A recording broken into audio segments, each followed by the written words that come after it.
An 8-year-old boy shows up at a corporate office asking for a job interview and makes everyone laugh at him. When the CEO discovers why the child desperately needs work, he breaks down in tears and promises to help immediately. The rain fell in steady sheets across downtown Seattle's concrete landscape, transforming the bustling Tuesday morning into a symphony of clicking heels, honking horns, and the rhythmic percussion of water against glass. Among the sea of dark umbrellas and hurried professionals, a small figure stood motionless on the sidewalk, his gaze fixed upward at the imposing glass tower that pierced the gray October sky like a steel needle threading through clouds. Ezra Blackwood, 8 years old and barely tall enough to reach most doorknobs, clutched a manila folder against his chest, as if it contained the secrets of the universe. His sneakers, once white but now bearing the battle scars of countless puddle encounters, had developed holes near the toes that made small squelching sounds with each step. The left shoe had a piece of duct tape covering the largest gap, a repair job he had performed himself 3 weeks ago when he noticed his sock getting wet during his walk to school. His jacket, a hand-me-down from the Goodwill store on Capitol Hill, hung loose on his thin frame, the sleeves extending past his wrists and requiring him to push them up every few minutes. The jacket had once belonged to a larger boy, evidenced by the faded name Brandon, written in permanent marker on the inside collar. But Ezra wore it with the dignity of a general's uniform, the navy blue fabric clean despite its obvious age, the zipper carefully maintained and functional. Beneath the jacket, his button-down shirt was pressed with care. He had learned to use the iron 2 months ago when his mother started working the early morning shift at Mel's Diner. The shirt was slightly too large as well, requiring him to tuck it in carefully to avoid looking sloppy. His dark hair, cut by his own hand using kitchen scissors and a bathroom mirror, was neat if uneven, and his dark eyes held a seriousness that seemed decades older than his chronological age. The folder contained his masterpiece, a hand-drawn resume created with the precision of an architect and the creativity of an artist. He had spent 3 evenings at the kitchen table after completing his homework, using every crayon in his small collection to illustrate his qualifications. A purple border framed the page, carefully measured with a ruler borrowed from his school supplies. Small drawings decorated the margins, a calculator to represent his mathematical skills, a broom to symbolize his cleaning experience, a helping hand to show his service orientation, and a clock to demonstrate his punctuality. At the top, in his most careful handwriting, the same script that consistently earned him gold stars on his school assignments, he had written, "Ezra Blackwood, ready to work hard for your company." Below that, in smaller letters, age, 8 years old, address, 1247 South Henderson Street, apartment 3B, Seattle, Washington, available immediately for full-time or part-time employment. The qualifications section had been the most challenging to write. How did an 8-year-old list work experience? But Ezra had been resourceful. House manager, June 2024 to present. Responsible for cooking simple meals, managing household budget, maintaining clean living environment, and ensuring all bills are organized for payment. Neighborhood assistant, March 2024 to present. Help elderly neighbors with grocery carrying, pet walking, and light household tasks. Student, September 2018 to present. Maintained perfect attendance, achieved honor roll status for 6 consecutive semesters, demonstrated leadership in group projects. Pemberton and Associates, he whispered to himself, reading the gleaming letters mounted on the building's facade 20 floors above. The company name was etched in brushed steel, each letter 3 feet tall and positioned with mathematical precision across the glass surface. He had practiced saying the name hundreds of times, rolling each syllable around his tongue until it felt as familiar as his own address. This was not his first choice, it was his 7th. 6 other companies had already turned him away, some with amused smiles, others with barely concealed irritation, and one security guard who had threatened to call his parents if he did not leave immediately. But Ezra had done his research, spending hours at the Seattle Public Library learning about each potential employer. Pemberton and Associates was different from the others. Their website spoke of innovative solutions for impossible challenges and turning obstacles into opportunities.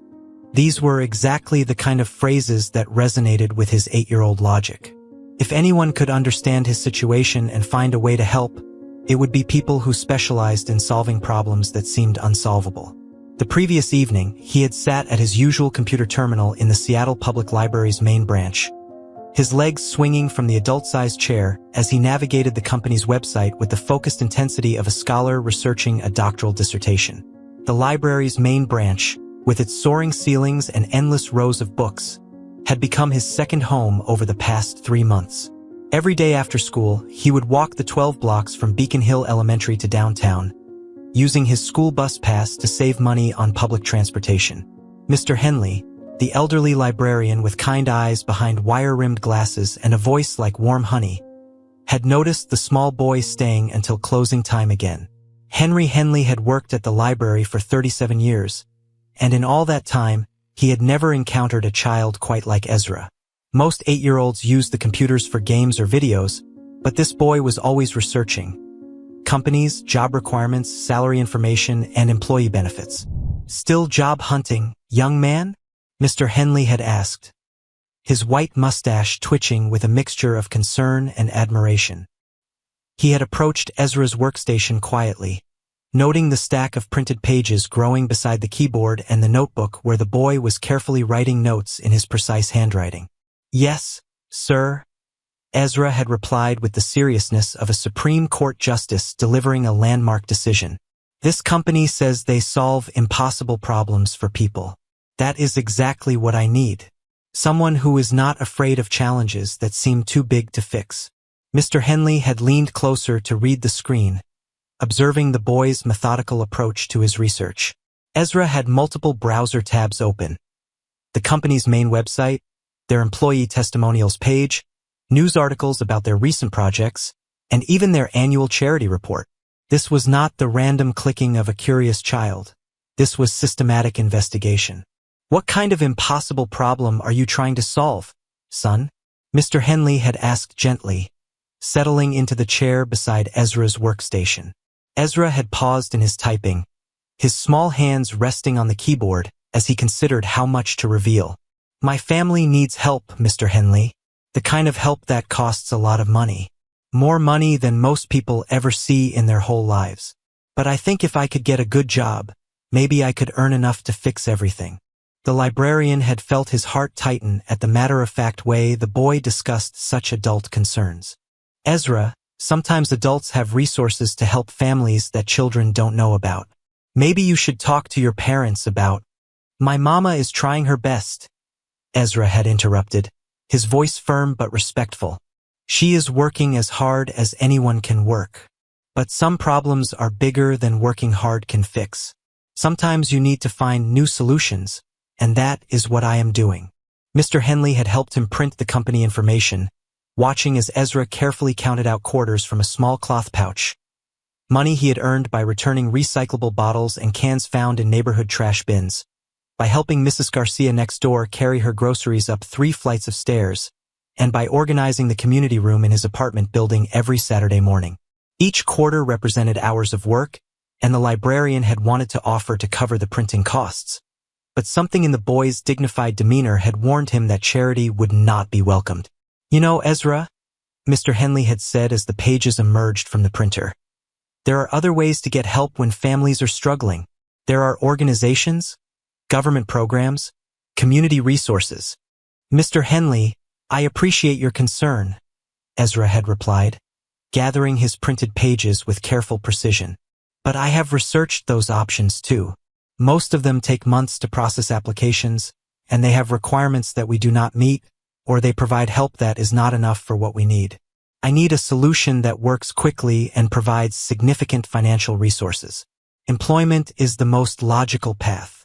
The librarian had watched the boy pack his research materials into his worn backpack, noting how he handled each page as if it were precious. "Will you at least promise me that you will be careful? The business world can be challenging for adults, and you are still very young." "I promise to be careful, sir, and thank you for helping me with the computer and the printing. When I get my first paycheck, I will make a donation to the library to help other kids who need to do research." Now, standing before the Harrison building that housed Pemberton and Associates, Ezra felt the weight of his mission settling on his narrow shoulders like a heavy blanket. The building stretched 43 stories into the Seattle sky, its glass surface reflecting the churning clouds above. The architect had designed it to look like a crystal reaching toward heaven, each floor slightly smaller than the one below, creating a tapered effect that drew the eye upward. Corporate warriors in expensive suits flowed around him like water around a stone, their faces buried in smartphones, their minds focused on meetings and deadlines and quarterly reports that determined the fates of companies and careers. Ezra observed these adult professionals with the keen eye of an anthropologist studying a foreign culture. He noticed how they walked, purposefully, never hesitating, always appearing to know exactly where they were going and why. He noticed their clothes, the men in dark suits with ties that probably cost more than his family spent on groceries in a month, the women in sharp business attire with heels that clicked against the pavement like tiny hammers. He noticed their accessories, leather briefcases, expensive watches, phones that looked like they belonged in science fiction movies. Most importantly, he noticed their expressions. These were serious people engaged in serious business. They were not children playing dress-up or pretending to be important. They were adults who had earned their places in this world through education, experience, and determination. If he was going to succeed in convincing them to take him seriously, he would need to demonstrate that he belonged among them, despite his age and appearance. Ezra took a deep breath, tasting the mixture of rain and exhaust fumes that defined downtown Seattle's morning air, and stepped through the revolving door into another world entirely. The lobby of the Harrison Building was a cathedral of marble and steel, its soaring ceiling disappearing into shadows 20 feet above. The space had been designed to impress and intimidate in equal measure, a testament to the financial power and professional status of the companies that occupied the building's 43 floors. The floor, polished to mirror perfection, reflected the hurried movements of dozens of people crossing its expanse like chess pieces on a giant board. The sound of heels clicking against marble created an echo that reminded Ezra of the inside of St. James Cathedral, where his grandmother used to take him every Sunday before she passed away 2 years ago. Massive pillars of black granite rose from floor to ceiling, each one carved with subtle geometric patterns that caught and reflected the light from crystal chandeliers suspended overhead. The walls were clad in cream-colored marble with veins of gold running through the stone like frozen lightning. Original artwork, abstract paintings that probably cost more than most people's annual salaries, hung in carefully lit alcoves, adding splashes of color to the otherwise monochromatic space. In the center of the lobby, a reception area had been constructed from what appeared to be a single piece of curved black granite, its surface so polished that it looked like dark water frozen in motion. The desk was positioned at the exact center of the space, allowing the receptionist to observe all entrances and exits while maintaining visual contact with the security station near the main entrance. Behind this impressive desk sat a young woman with glossy dark hair pulled back in a professional chignon and kind eyes that suggested compassion beneath her corporate efficiency. According to the nameplate perched on her desk, a small crystal block with Isadora Chan, reception services, etched in elegant script. She was managing the morning rush with practiced grace. Her workspace was immaculately organized. A computer monitor displaying what appeared to be a complex scheduling system, a phone console with multiple blinking lights, and neat stacks of documents that she processed with mechanical precision. Isadora looked up as Ezra approached, her professional smile faltering slightly as she registered his age and appearance. In the 3 years she had worked reception for the Harrison Building, she had encountered every conceivable type of visitor. Angry clients, nervous job applicants, lost tourists, and the occasional celebrity whose business dealings required the services of the building's law firms or consulting companies. But she had never seen an 8-year-old boy in second-hand clothes approaching her desk with the bearing of someone who belonged in this rarefied environment. "Good morning, miss," Ezra said, his voice carrying clearly despite the nervous flutter in his chest. He had practiced this moment in front of his bedroom mirror until the words felt smooth and natural, but the reality of the marble cathedral around him was more overwhelming than he had anticipated. "I am here for a job interview. I have an appointment." The words hung in the air like a challenge to reality itself. Isadora blinked twice, certain she had misheard something fundamental about the situation. The morning rush had brought the usual parade of consultants, executives, delivery personnel, and various business visitors, but never an 8-year-old in second-hand clothes carrying what appeared to be homework in a manila folder. "I'm sorry, sweetheart," she said, her voice gentle but confused. "Did your parents send you here? Are you looking for someone specific? Maybe you are here for Take Your Child to Work Day." Even as she said it, she realized that Take Your Child to Work Day was typically held in April, not October, and certainly not on a random Tuesday morning. "No, Mississippi. I am looking for a job," Ezra replied, setting his folder carefully on the reception desk's polished surface. The contrast between his small manila folder and the elegant crystal accessories on her desk was stark. But he handled it with the same care he might use when placing flowers on an altar. "I researched your company very thoroughly. You help businesses solve impossible problems. I have an impossible problem that needs solving, and I am willing to work very hard to earn the money to fix it." The lobby's ambient noise, the clicking of heels, the murmur of business conversations, the gentle hum of climate control systems, seemed to dim as Isadora processed this unexpected situation. Around them, the morning rush continued its relentless pace, but something about this small boy's earnest demeanor demanded attention that felt almost gravitational in its pull. His vocabulary was unusually mature, his posture remarkably straight, and his eyes held a gravity that seemed far too heavy for someone who should be worried about homework and playground games and whether his favorite cartoon would be on television that evening. "Honey, I don't think we have any positions available for someone your age," Isadora said carefully, glancing around the lobby as if searching for hidden cameras or some explanation for this surreal moment. "Maybe you should talk to your parents about this? I am sure they would want to know where you are." "Miss, with all due respect," Ezra said, unconsciously mimicking the formal language he had heard in movies about business and in the news programs his mother watched every evening. "I do not need my parents' permission to seek employment. I am here because I am qualified and motivated. May I please speak with someone in human resources about available positions?" The conviction in his voice was so absolute, so utterly sincere, that Isadora found herself at a loss for words.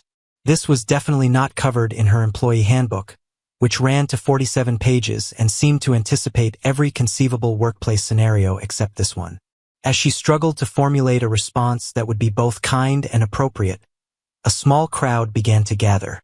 Richard Walsh from accounting was the first to notice, pausing mid-stride as he processed the unusual scene at the reception desk. Richard was a man in his 50s who had worked in corporate environments for nearly 3 decades, and he prided himself on having seen everything the business world had to offer. But this was genuinely new territory. "Is that kid applying for a job?" he asked loudly enough to catch the attention of several passing colleagues, his voice carrying the incredulous tone of someone witnessing a dog riding a bicycle. "Oh my God, he is," laughed Jennifer Park from marketing, pulling out her smartphone with the reflexive speed of someone who had been trained to recognize viral content opportunities. "This is going viral. Little dude, are you for real? Are you actually trying to get a job here?"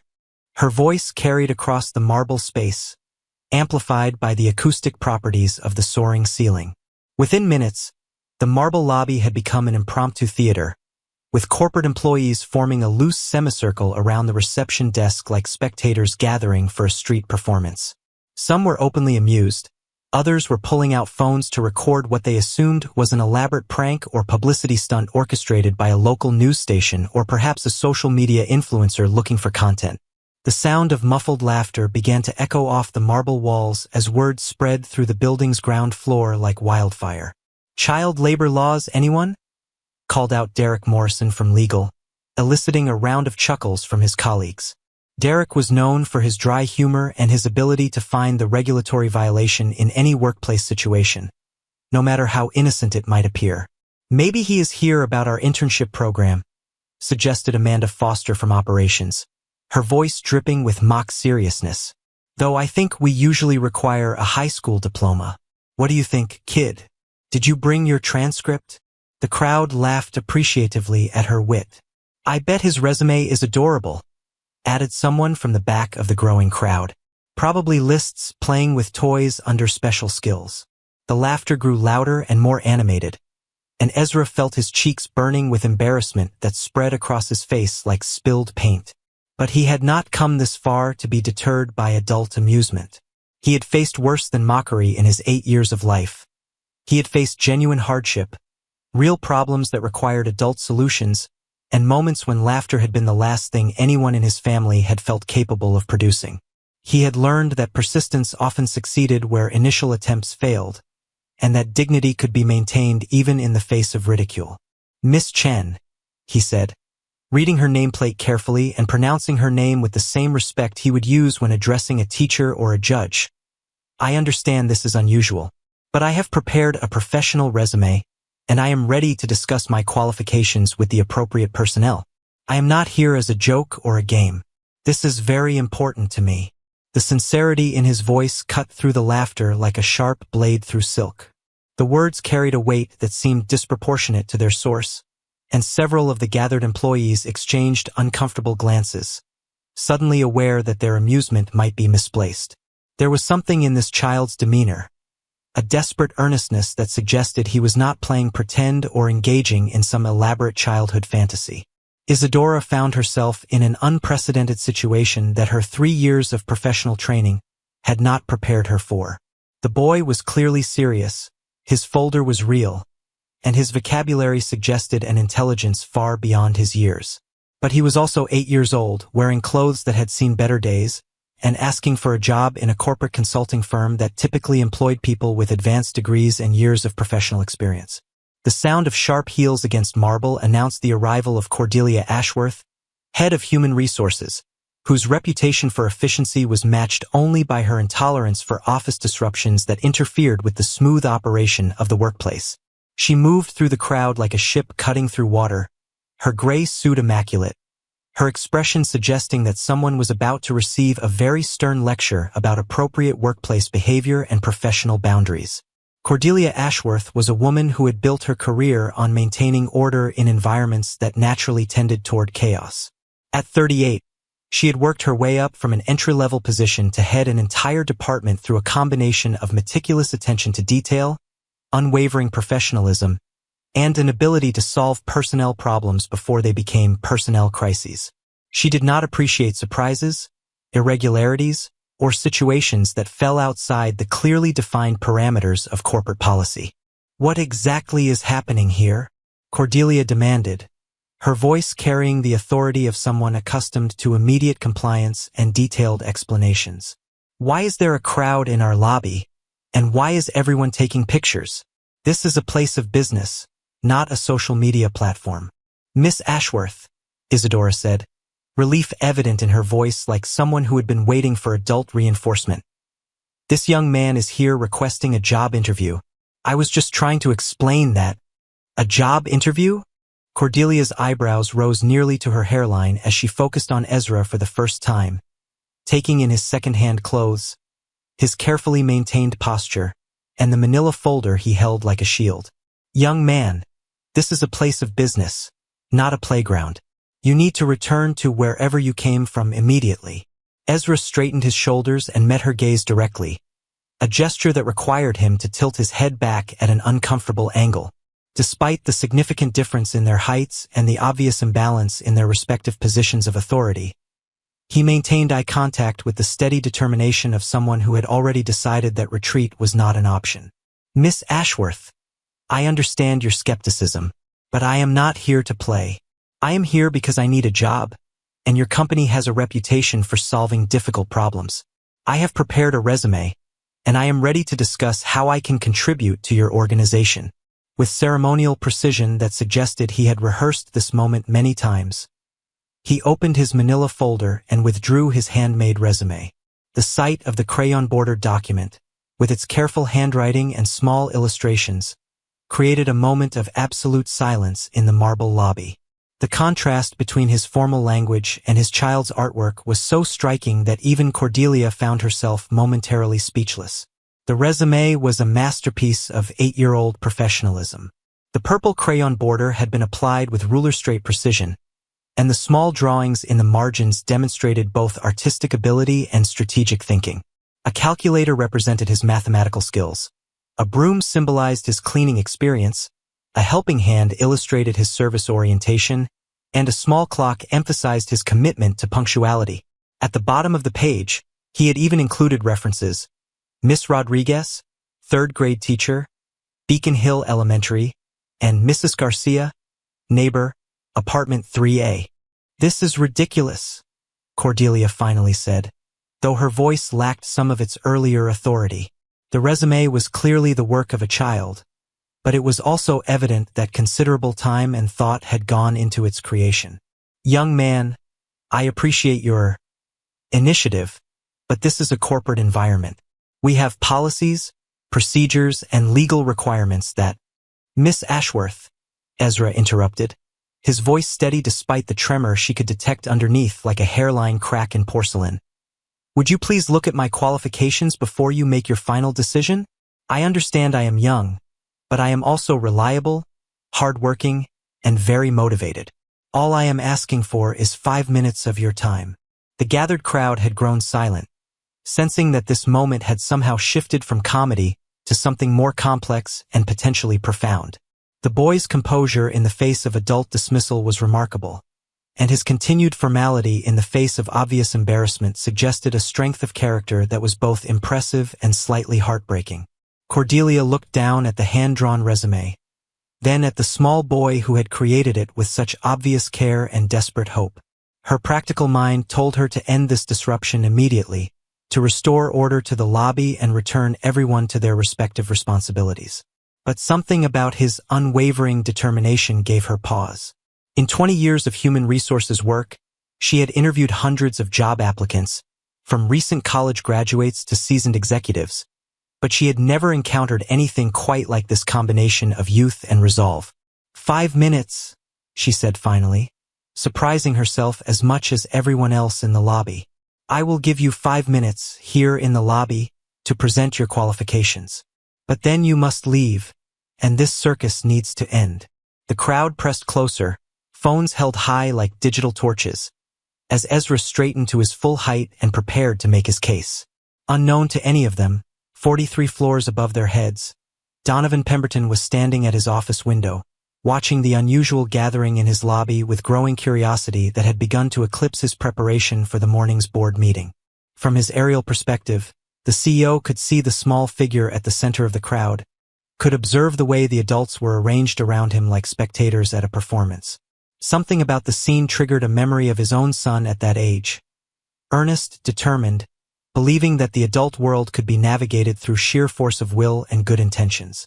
Donovan had been preparing for a quarterly review meeting, his mind focused on profit margins and market analysis. But the sight below captured his attention completely. He found himself reaching for the intercom to call security, then hesitating as he watched the small figure's confident posture and the obvious attention he was commanding from the gathered employees. "What are you up to, little one?" he murmured to himself, his breath fogging the window as Seattle's gray morning light filtered through the glass 43 stories above the street. In the lobby below, Ezra cleared his throat and began to speak, his voice carrying clearly through the marble space as he prepared to present his case to an audience he had never expected to address. The manila folder in his hands felt like both a shield and a sword, and the weight of his family's future pressed against his chest like a stone that made breathing difficult but not impossible. The morning rush had stopped, the corporate world had paused, and an 8-year-old boy was about to attempt something that would change all their lives forever. The marble lobby of the Harrison Building had transformed into an impromptu amphitheater, with Ezra Blackwood standing at its center like a young gladiator preparing to face the lions. The semicircle of corporate employees pressed closer, their smartphones held aloft like digital torches, capturing every moment of what they assumed would be either an amusing viral video or an embarrassing breakdown. The sound of their collective breathing seemed amplified in the cavernous space, mixing with the subtle hum of the building's climate control system and the distant rumble of Seattle traffic 43 stories below. Cordelia Ashworth positioned herself directly across from Ezra, her gray suit creating a stark contrast against the cream-colored marble pillar behind her. At 38, she had conducted hundreds of job interviews, from entry-level positions to executive appointments, but never under circumstances that felt more like a public performance than a professional consultation. Her expression maintained its characteristic stern efficiency, though something flickered in her eyes. Perhaps curiosity, perhaps the slightest hint of admiration for the boy's unwavering composure. "Very well, Mr. Blackwood," she said, consulting his handmade resume with the same attention she might give to a Harvard MBA's credentials. "Since you have requested a formal interview, we shall conduct one properly. Please state your full name, age, and current educational status." Ezra straightened his shoulders, pushing back the too long sleeves of his second-hand jacket with a gesture that had become habitual. "My name is Ezra Michael Blackwood. I am 8 years old, and I am currently a third-grade student at Beacon Hill Elementary School, where I maintain perfect attendance and honor roll status." "Perfect attendance," repeated Jennifer Park from marketing, her voice carrying just enough sarcasm to draw snickers from the crowd. "That is impressive for someone skipping school to job hunt." "Miss," Ezra replied, turning to address Jennifer directly with the same respectful tone he used when answering questions in class. "Today is a professional development day at my school. All students have been dismissed so that teachers can attend training sessions. I am using this opportunity productively by pursuing employment opportunities." The accuracy of his statement caught Jennifer off guard. Several employees checked their phones, confirming that the Seattle Public School District had indeed scheduled professional development for this Tuesday. The boy had not only told the truth, but had strategically planned his job hunting around his educational responsibilities. "Interesting," Cordelia said, making a note on a small pad she had produced from her jacket pocket. "And what specific position are you seeking with Pemberton and Associates?" "I am seeking any position that would allow me to earn a substantial income quickly," Ezra replied without hesitation. "I am willing to work after school, on weekends, and during holidays. I can perform data entry, filing, cleaning, organizing, or any other tasks that need to be completed. I am particularly good with numbers and organization." Richard Walsh from accounting laughed outright. "Kid, do you even know what a consulting firm does? We don't have paper routes or lemonade stands." Ezra turned to face Richard with the same serious expression he had maintained throughout the encounter. "Mr. Walsh, I researched your company extensively. Pemberton and Associates provides strategic consulting services to businesses facing operational challenges. You help companies optimize their processes, reduce costs, and increase efficiency. Your average project fee ranges from $50,000 to $200,000, and your client retention rate is 87%, which indicates exceptional service quality." The laughter died abruptly. Richard's eyebrows rose nearly to his receding hairline as he processed the fact that this 8-year-old had just recited statistics that some of his own colleagues might not know off the top of their heads. "Where did you learn that information?" Cordelia asked, her professional mask slipping slightly to reveal genuine curiosity. "From your annual report, your website, and 3 articles in the Seattle Business Journal from the past 18 months, Ezra replied matter-of-factly. "I also read your company's mission statement, your employee testimonials, and your corporate social responsibility initiatives. That is why I chose to apply here. You state that you solve impossible problems, and that is exactly what I need." The crowd had grown silent, the earlier atmosphere of amused condescension gradually giving way to something approaching respect. This was not a child playing dress-up or engaging in some elaborate fantasy. This was a young person who had done his homework with the thoroughness of a professional researcher. Cordelia consulted her notes again, her pen moving across the paper with increased frequency. "Tell me about your work experience, Mr. Blackwood." Ezra opened his manila folder and withdrew a second sheet of paper, supplementary documentation he had prepared in case the interview progressed beyond basic questions. "I have been managing my household responsibilities since June of this year. This includes meal planning and preparation, budget management, bill organization, and maintenance of our living space. I can provide specific examples if you would like." "Please do," Cordelia said, her tone shifting from skeptical to genuinely interested.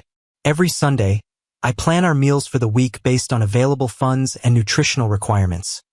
Ezra began, his voice gaining confidence as he discussed topics where his expertise was unquestionable. "I have learned to prepare 15 different meals that cost less than $5 to feed 2 people. I maintain a spreadsheet of our monthly expenses, categorized by necessity level, and I have identified 12 areas where we have reduced costs by a total of $63 per month. He paused to gauge her reaction before continuing.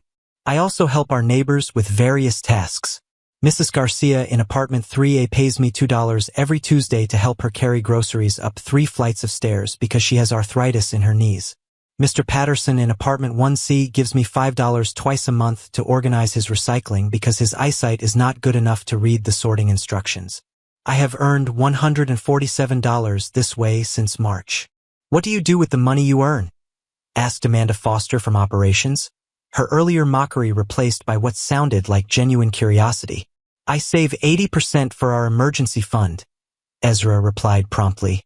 10% goes to school supplies and personal necessities, and 10% I donate to the food bank at our community center, because there are families who need help more than we do. The mathematical precision of his answer, and the casual reference to donating money while clearly needing every dollar himself, created another moment of silence in the marble lobby. Several employees exchanged glances that suggested they were beginning to reassess their initial assumptions about this unusual job applicant. Mr. Blackwood, Cordelia said carefully, these are impressive demonstrations of responsibility, but they do not constitute professional work experience. What makes you think you are qualified for employment at a consulting firm? For the first time since the interview began, Ezra hesitated. This was the question he had practiced answering in front of his bedroom mirror dozens of times. But the reality of standing before a crowd of adults in expensive suits made the words more difficult to find.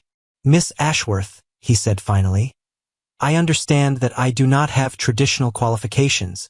I do not have a college degree or years of professional experience. But I have something that many adults lose over time. I have motivation that comes from necessity, not choice. He paused, organizing his thoughts with the same careful precision he applied to balancing his family's budget. When you need something desperately enough, you learn to find solutions that other people might not see. You learn to work harder than you thought possible. You learn to be creative and resourceful because giving up is not an option. The crowd pressed closer, sensing that the boy was approaching something significant. Even the employees who had been checking their phones or whispering among themselves were now focused entirely on his words. I may be 8 years old, but I understand responsibility better than some adults. Ezra continued, his voice growing stronger with each sentence. I understand what it means to keep promises, to work when you do not feel like working, to sacrifice what you want for what you need. These are not skills that come from textbooks or training programs. These are skills that come from necessity. Cordelia found herself writing notes faster than she had during any interview in recent memory. Can you give me a specific example of problem-solving skills you have developed? Yes, miss, Ezra replied immediately. 2 months ago, our refrigerator stopped working. We could not afford to repair it or replace it, and we were going to lose all our food. I researched the problem and learned that it was likely a blocked drainage tube. I found instructional videos at the library, borrowed tools from Mr. Patterson, and fixed it myself. The total cost was $3.27 for cleaning supplies. He opened his folder again and produced a photograph printed on regular paper, a before and after image showing the refrigerator repair process. I documented the process in case the problem happened again. This is the kind of creative problem solving I could bring to your company. Richard Walsh leaned forward to examine the photograph, his earlier skepticism visibly melting away. That is actually pretty impressive, kid. Most adults would have just called a repair service. Most adults have the money to call a repair service, Ezra replied simply. When you do not have that option, you learn to find other ways. The statement hung in the air like a revelation, its implications rippling through the gathered crowd. Here was a child who had been forced to develop adult problem-solving skills out of pure necessity, and he was applying those skills with remarkable sophistication. 43 floors above the lobby, Donovan Pemberton abandoned his board meeting preparation entirely and pressed the intercom button on his desk. Patricia, clear my schedule for the next hour, he told his executive assistant, and find out everything you can about what is happening in our lobby. Sir, There appears to be some kind of demonstration or presentation taking place. Came the reply through the speaker. Security is monitoring the situation, but it does not seem to be a threat. I want to know exactly what is going on, Donovan said, moving back to the window. From his elevated perspective, he could see that the crowd had grown larger and more attentive. Whatever was happening down there had captured the complete attention of his employees, and that level of focus suggested something far more significant than a typical office disruption. In the lobby, Cordelia was reviewing her notes with the concentrated attention of someone trying to solve a complex puzzle. Mr. Blackwood, I am going to ask you a question that we typically reserve for senior-level candidates. If you were hired by our company, what would you hope to accomplish in your first 90 days? Ezra considered the question carefully, understanding that his answer would determine whether this interview continued or concluded. Miss Ashworth, my primary goal would be to demonstrate that age and traditional experience are not the only measures of an employee's value. I would focus on tasks that require attention to detail, reliability, and creative thinking rather than specific technical knowledge. He paused to gather his thoughts, then continued with increasing confidence. I would also hope to learn from experienced professionals like yourself and your colleagues. Every person in this lobby has knowledge and skills that could help me become more effective. My goal would be to contribute immediately while preparing for greater responsibilities as I grow and learn. And what would motivate you to work hard for our company? Cordelia asked, though something in her tone suggested she already suspected the answer might be more complex than typical responses about career advancement or professional fulfillment. This was the moment Ezra had been simultaneously preparing for and dreading. The question that would require him to reveal why a third grader was desperately seeking employment, why he had spent months researching companies and practicing interview skills instead of playing video games or watching cartoons. Miss Ashworth, he said, his voice dropping to a more serious register. I need this job because my family is facing a problem that cannot be solved any other way. The lobby fell completely silent. Even the background hum of the building systems seemed to fade as everyone present focused on the small boy, who was clearly preparing to share something deeply personal. What kind of problem, Mr. Blackwood? Cordelia asked gently, her professional demeanor softening slightly as she sensed the emotional weight behind his words. Ezra looked down at his manila folder, then back up at the crowd of adults surrounding him. These were strangers who had started this encounter by laughing at him, but they were now listening with an attention that felt almost sacred in its intensity. My mama is sick, he said simply, the words carrying across the marble space like a stone dropped into still water. She has been sick for 8 months, and she is getting worse. The doctors say there is a treatment that might help her, but it costs more money than most people ever see in their whole lives. The silence deepened, becoming almost physical in its presence. Several employees who had been smiling moments earlier now found themselves studying their shoes or the marble patterns on the floor. I have been trying to find ways to earn money, Ezra continued, his voice steady despite the tears that were beginning to gather in his eyes. I have applied for jobs at 6 other companies. Most of them would not even talk to me. But I cannot give up, because if I do not find a way to help, then... He stopped, unable to complete the sentence that would make his worst fears audible. Instead, he straightened his shoulders and faced Cordelia directly. Miss Ashworth, I know I am just a kid. I know this is unusual, but I am asking you to give me a chance to prove that desperate people can accomplish impossible things. The emotional impact of his revelation hit the crowd like a wave. Jennifer Park, who had been recording the entire encounter, slowly lowered her phone as the full implications of what she had witnessed began to sink in.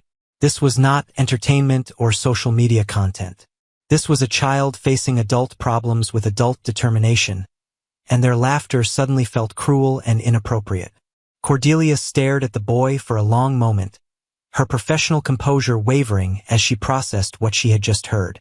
In 20 years of human resources work, she had encountered every conceivable motivation for seeking employment: career advancement, financial gain, professional fulfillment, escape from toxic work environments.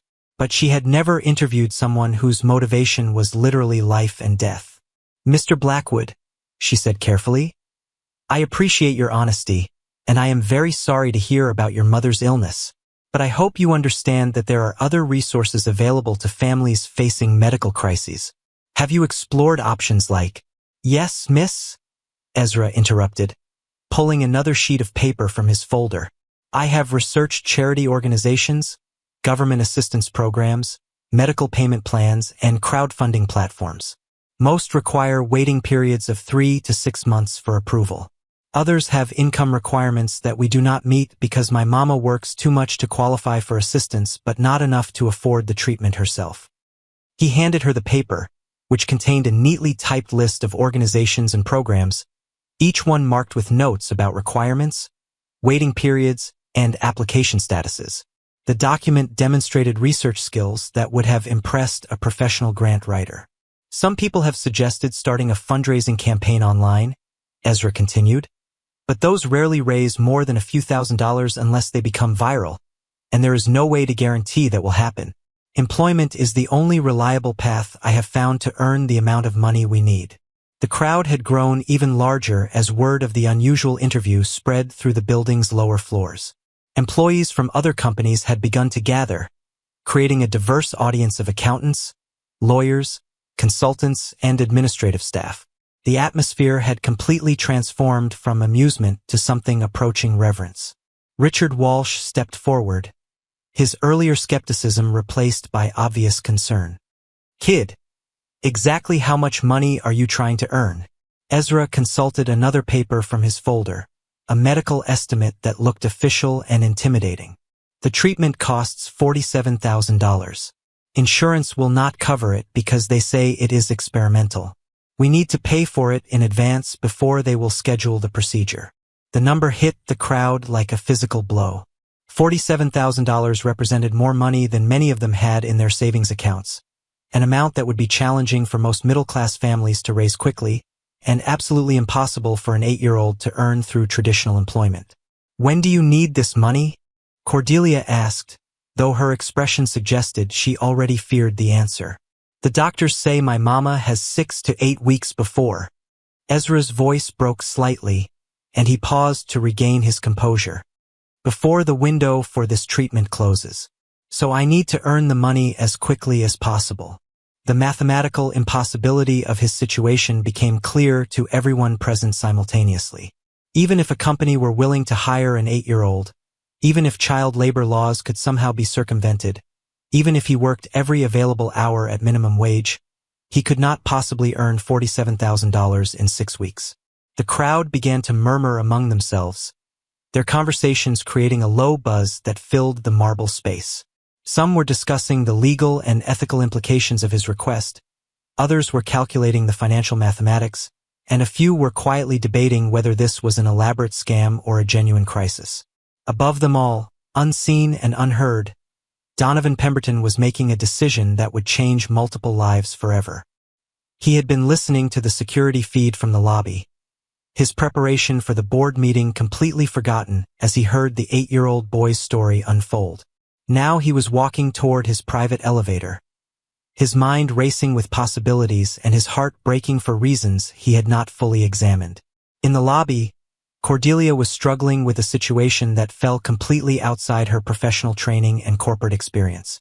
She looked at the boy's carefully prepared documents, at his earnest expression, at the crowd of employees who were clearly waiting for her to provide some kind of resolution to this unprecedented scenario.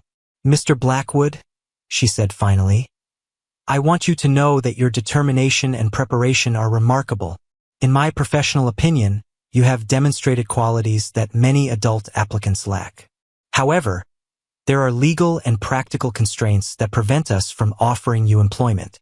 Ezra's face fell, but he maintained his composure with the dignity of someone far older than his 8 years. "I understand, Miss Ashworth. Thank you for taking the time to interview me properly. I appreciate that you treated me with respect." He began to gather his papers, carefully returning each document to his manila folder with the same precision he had used when presenting them. The crowd watched this ritual with the solemnity of people witnessing something that felt historically significant, though none of them could have articulated exactly why. "However," Cordelia continued, causing Ezra to pause in his packing, I would like to discuss your situation with our senior management. Would you be willing to wait here while I make some inquiries? Yes, miss, Ezra replied immediately, hope flickering back to life in his dark eyes. I can wait as long as necessary. As Cordelia moved toward the security desk to use a private phone, the elevator in the center of the lobby chimed softly. The doors opened with the whispered efficiency of expensive machinery, and Donovan Pemberton stepped into the marble cathedral that had become an unexpected theater. At 45, Donovan Pemberton commanded attention without effort. Tall and imposing in his perfectly tailored charcoal suit, he possessed the kind of presence that comes from years of making decisions that affect hundreds of lives and millions of dollars. His dark hair was touched with silver at the temples, and his blue eyes held the sharpness of someone accustomed to seeing through corporate deceptions and negotiating complex deals. But as he approached the crowd gathered around one small boy, those sharp eyes held something else entirely. A curiosity mixed with recognition, as if he were seeing something in Ezra that reminded him of a younger version of himself, or perhaps of the son with whom he had been struggling to connect since his divorce. The employees parted before him like the Red Sea, their conversations dying as they recognized their CEO and wondered why he had personally descended from the executive floors to investigate a lobby disturbance. Ezra looked up at the approaching figure and immediately understood that this was someone important. Someone whose attention represented either his greatest opportunity or his final rejection. He stood straighter, smoothed down his uneven hair, and prepared to make his case one more time to the person who might actually have the power to change everything. The marble lobby of the Harrison Building had witnessed countless moments of corporate drama over its decades of existence. Hostile takeovers announced in hushed tones, million-dollar deals celebrated with champagne, careers destroyed with a single phone call. But nothing in its distinguished history had prepared the space for the moment when Donovan Pemberton, chief executive officer of one of Seattle's most respected consulting firms, stepped out of his private elevator to personally investigate why an 8-year-old boy was requesting employment. The assembled crowd parted before him with the automatic deference that accompanies genuine power.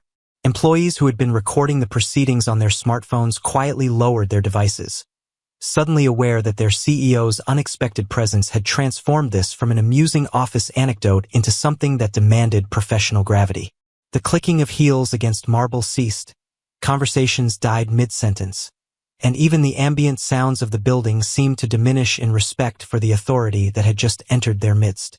Donovan Pemberton was a man who had built his reputation on reading people quickly and accurately. In the world of corporate consulting, the ability to assess a client's true needs within minutes of entering a conference room often meant the difference between securing a 6-figure contract and walking away empty-handed. He possessed what his colleagues called executive intuition, an almost supernatural ability to see through polished presentations and identify the genuine motivations that drove business decisions. Now, as he approached the small figure standing at the center of the marble cathedral, that same intuition was telling him something extraordinary. This was not a prank, not a publicity stunt, not even an overly ambitious child playing at being an adult. This was a young person facing genuine crisis with remarkable composure, and everyone in the lobby knew they were witnessing something unprecedented. Ezra Blackwood looked up at the approaching CEO and immediately understood that his moment of truth had arrived. Everything he had learned about corporate hierarchy from his library research told him that this was a person whose attention represented either salvation or final rejection. There would be no appeal beyond this moment, no second chance to make his case. Whatever happened in the next few minutes would determine not just his own future, but potentially his mother's survival. "Good morning," Donovan said, his voice carrying easily through the marble space despite its conversational volume. "I am Donovan Pemberton, and I believe you have been seeking employment with my company." "Yes, sir, Mr. Pemberton," Ezra replied, extending his small hand with the formal precision he had observed in business movies. "My name is Ezra Blackwood, and I would very much like to discuss career opportunities with Pemberton and Associates." The handshake that followed was perhaps the most surreal moment in the CEO's 23-year career. Here was a child who barely reached his waist, offering a firm grip and direct eye contact that would have impressed him in any adult interview candidate. The boy's second-hand clothes and obvious youth created a cognitive dissonance that made the entire encounter feel like a scene from someone else's life. "Miss Ashworth has been conducting your interview. I understand?" Donovan said, turning to acknowledge his head of human resources with a questioning look that demanded explanation. "Yes, sir," Cordelia replied, consulting her notepad with the same attention she would give to any other candidate evaluation.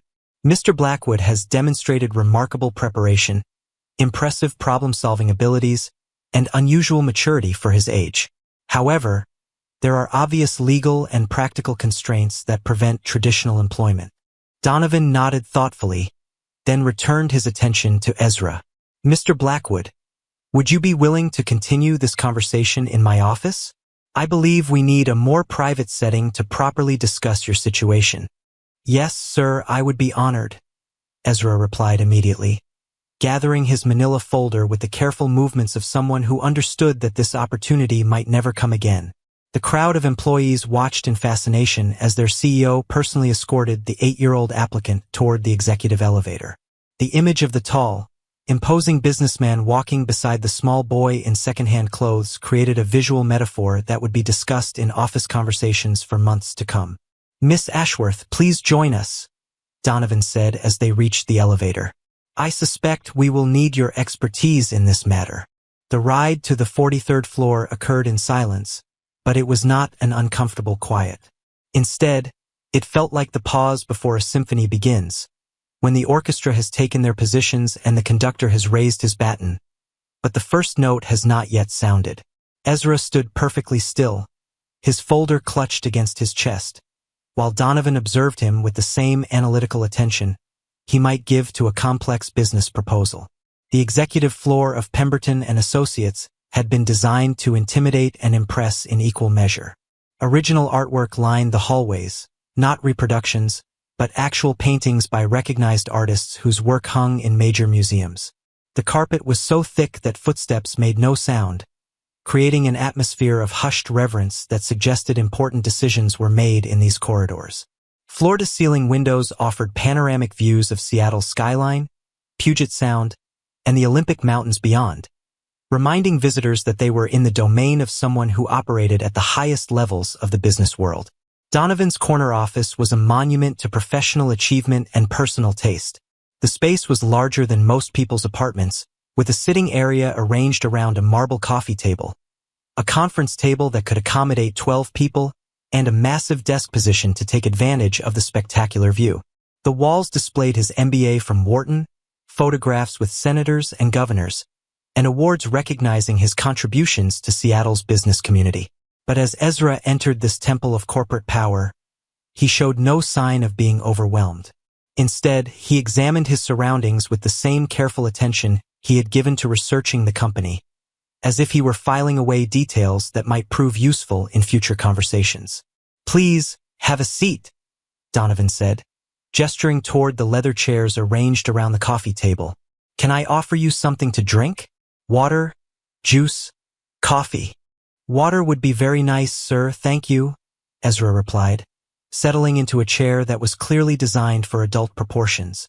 His feet did not touch the floor, and he had to scoot back to properly support his back, but he maintained his dignity throughout the adjustment process. Donovan poured water from a crystal pitcher into a matching glass, noting how Ezra accepted it with both hands and took only small sips, as if he were rationing a precious resource.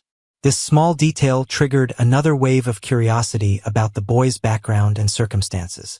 "Mr. Blackwood," Donovan began, settling into the chair across from him, "I have been watching your interview from my office, and I must say that your presentation was quite impressive. Miss Ashworth tells me that you have prepared thoroughly for this meeting." "Yes, sir, I have," Ezra replied, opening his folder and withdrawing a third sheet of paper that neither Cordelia nor the lobby crowd had seen. "I researched your personal background as well as your company's history. I know that you built Pemberton and Associates from a 3-person startup to a firm with 47 employees and annual revenues of approximately $12 million. I know that you graduated from the University of Washington with a degree in business administration and earned your MBA from the Wharton School at the University of Pennsylvania." He paused to consult his notes, then continued with the same methodical precision.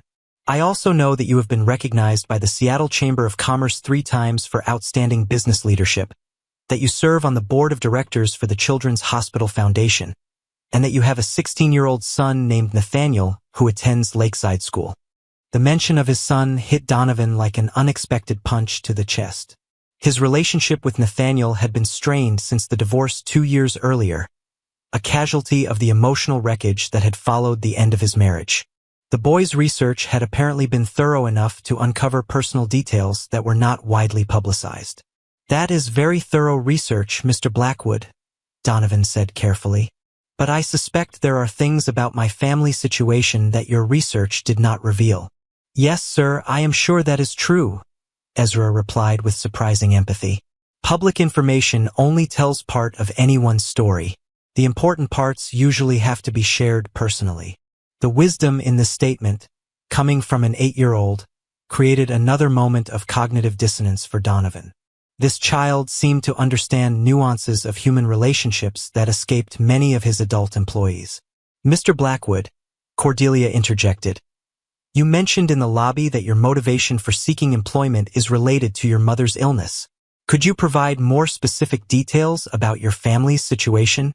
This was the question Ezra had been simultaneously preparing for and dreading since he had first conceived his plan to seek employment. He had practiced this explanation dozens of times, refining the words until they felt smooth and natural, but the reality of sitting in a CEO's office made everything more difficult and more important. "Miss Ashworth, Mr. Pemberton," he began, his voice taking on the careful cadence of someone about to share information that was both deeply personal and potentially overwhelming. "My mama has been sick for 8 months and 13 days. He opened his folder and withdrew a medical document that looked official and intimidating. A treatment summary from Seattle Cancer Care Alliance that he had somehow obtained despite the privacy laws that typically protected such information.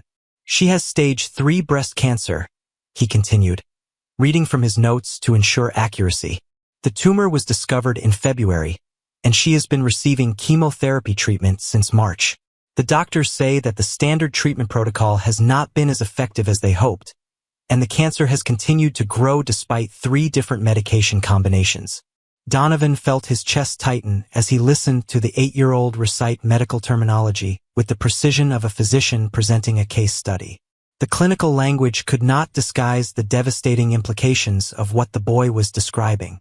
2 weeks ago, her oncologist, Dr. Patricia Williams, informed us that there is an experimental treatment available. Ezra continued, his voice remaining steady despite the tears that were beginning to gather in his eyes. "It is called targeted immunotherapy, and it has shown promising results in clinical trials for patients with my mama's specific type of cancer." He produced another document, a detailed medical estimate that itemized costs with brutal clarity. The treatment consists of 12 weekly infusions followed by maintenance therapy for 6 months. The total cost is $47,350. Our insurance company has denied coverage because they classify it as investigational rather than standard care. The silence that followed was profound and heavy. Cordelia found herself staring at the medical documents, trying to process the fact that a 3rd grader had somehow navigated the complexities of cancer treatment options and insurance appeals with apparent expertise. "Mr. Blackwood," Donovan said gently, "this is an enormous burden for anyone to carry, let alone someone your age. Have you discussed this situation with other adults who might be able to help?" "Yes, sir, I have," Ezra replied, producing yet another document from his seemingly endless folder. "I have contacted 17 different charitable organizations that provide assistance to cancer patients. Most have waiting lists of 3 to 6 months. 3 organizations have income requirements that we do not meet. My mama earns too much money to qualify for assistance, but not enough to afford the treatment herself." He consulted his notes before continuing. "I also researched crowdfunding platforms like GoFundMe and medical fundraising websites. The average campaign raises less than $3,000, and successful campaigns typically require extensive social media promotion and media coverage, which we do not have access to." Donovan was beginning to understand the thoroughness of the boy's research and the desperation that had driven him to seek employment as his solution. "What did the doctors tell you about timing for this treatment?" This was the question Ezra had been dreading most, the one that contained information he could barely bring himself to say aloud. Dr. Williams said that my mama has 6 to 8 weeks before the cancer progresses to a point where the experimental treatment would no longer be effective. The words hit both adults like physical blows. 6 to 8 weeks represented an impossibly short timeline for raising $47,000 through any conventional means, and absolutely impossible for an 8-year-old to earn through employment. After that point, Ezra continued, his voice beginning to crack despite his efforts to maintain composure, she would only qualify for palliative care, which means making her comfortable while he could not complete the sentence. The clinical terminology that he had mastered so thoroughly failed him when it came to articulating the ultimate consequence of failure. Instead, he sat in the leather chair with his feet dangling above the floor, tears finally overflowing despite his best efforts to maintain the professional demeanor he had worked so hard to project. Donovan felt something break inside his chest.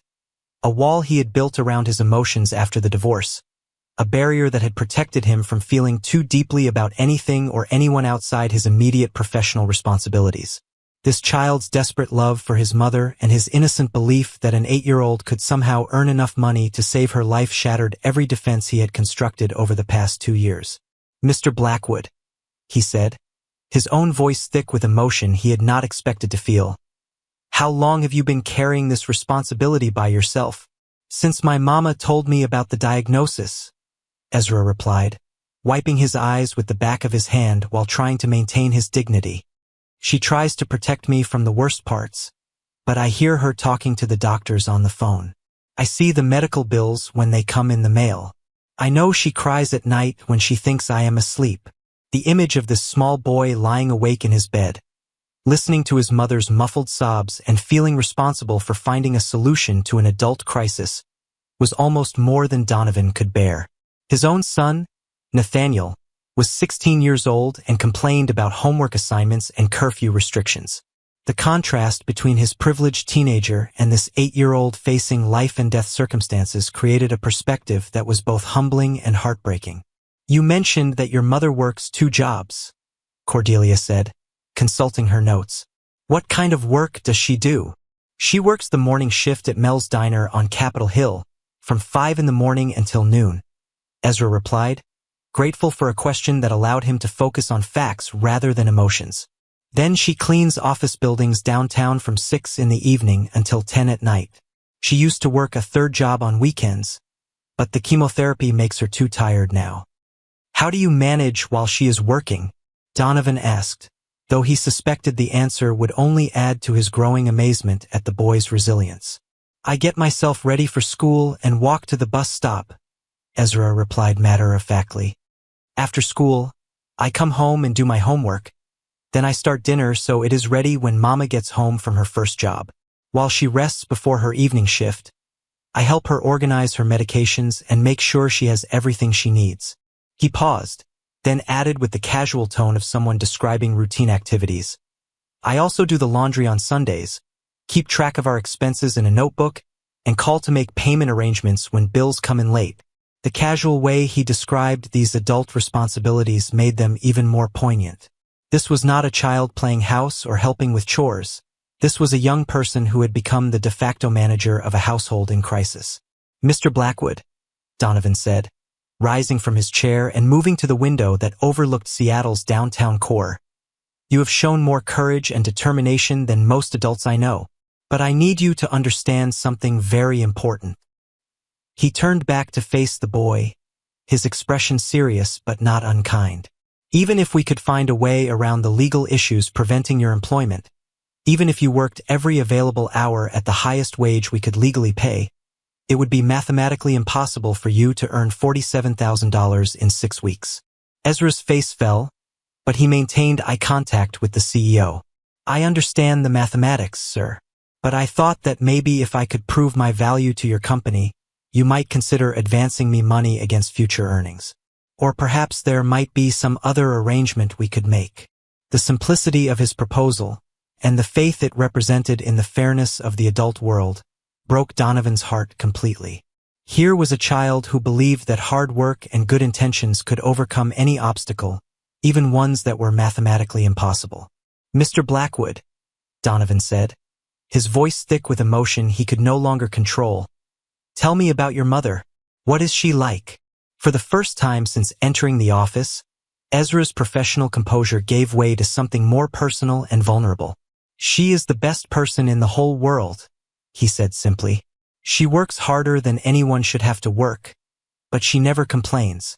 She still helps me with my homework every night even when she is so tired she can barely stay awake. She makes sure I have clean clothes and good food even when there is not enough money for both." Tears were flowing freely down his cheeks now, but he continued speaking. "She reads to me every night before bed, the same way she did when I was little.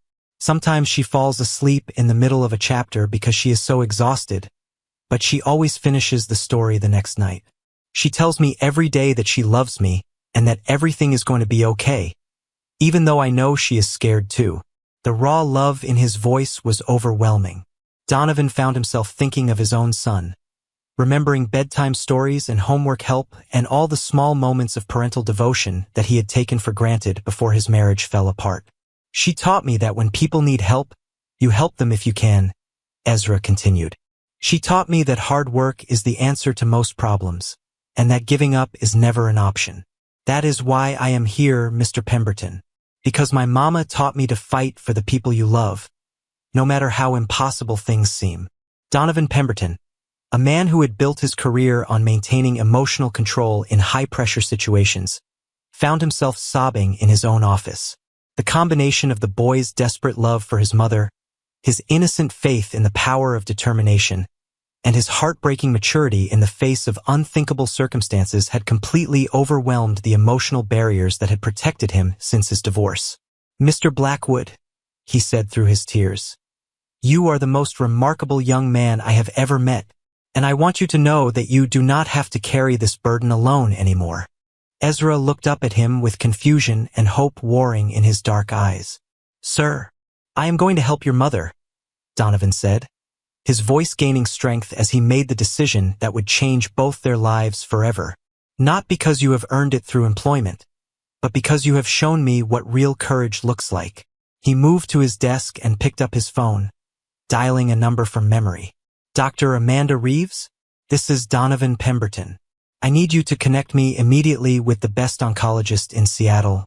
Yes, I know it is urgent. No, this cannot wait." As he spoke, Ezra sat frozen in his chair, afraid to believe what he was hearing. "Mr. Pemberton, what are you doing?" "I am making sure your mother gets the treatment she needs," Donovan replied, covering the phone with his hand. "And I am making sure your family never has to worry about money for medical bills again." The next hour became a blur of phone calls and urgent conversations. Donovan contacted Dr. Patricia Williams directly, arranging for Vivian Blackwood's treatment to begin within 48 hours. He authorized the transfer of $47,000 from Pemberton and Associates Emergency Fund to Seattle Cancer Care Alliance. He called his personal lawyer to establish a medical trust that would cover any additional treatment costs that might arise. But most importantly, he called for his car and driver, preparing to personally escort Ezra home to deliver news that would change everything for the Blackwood family.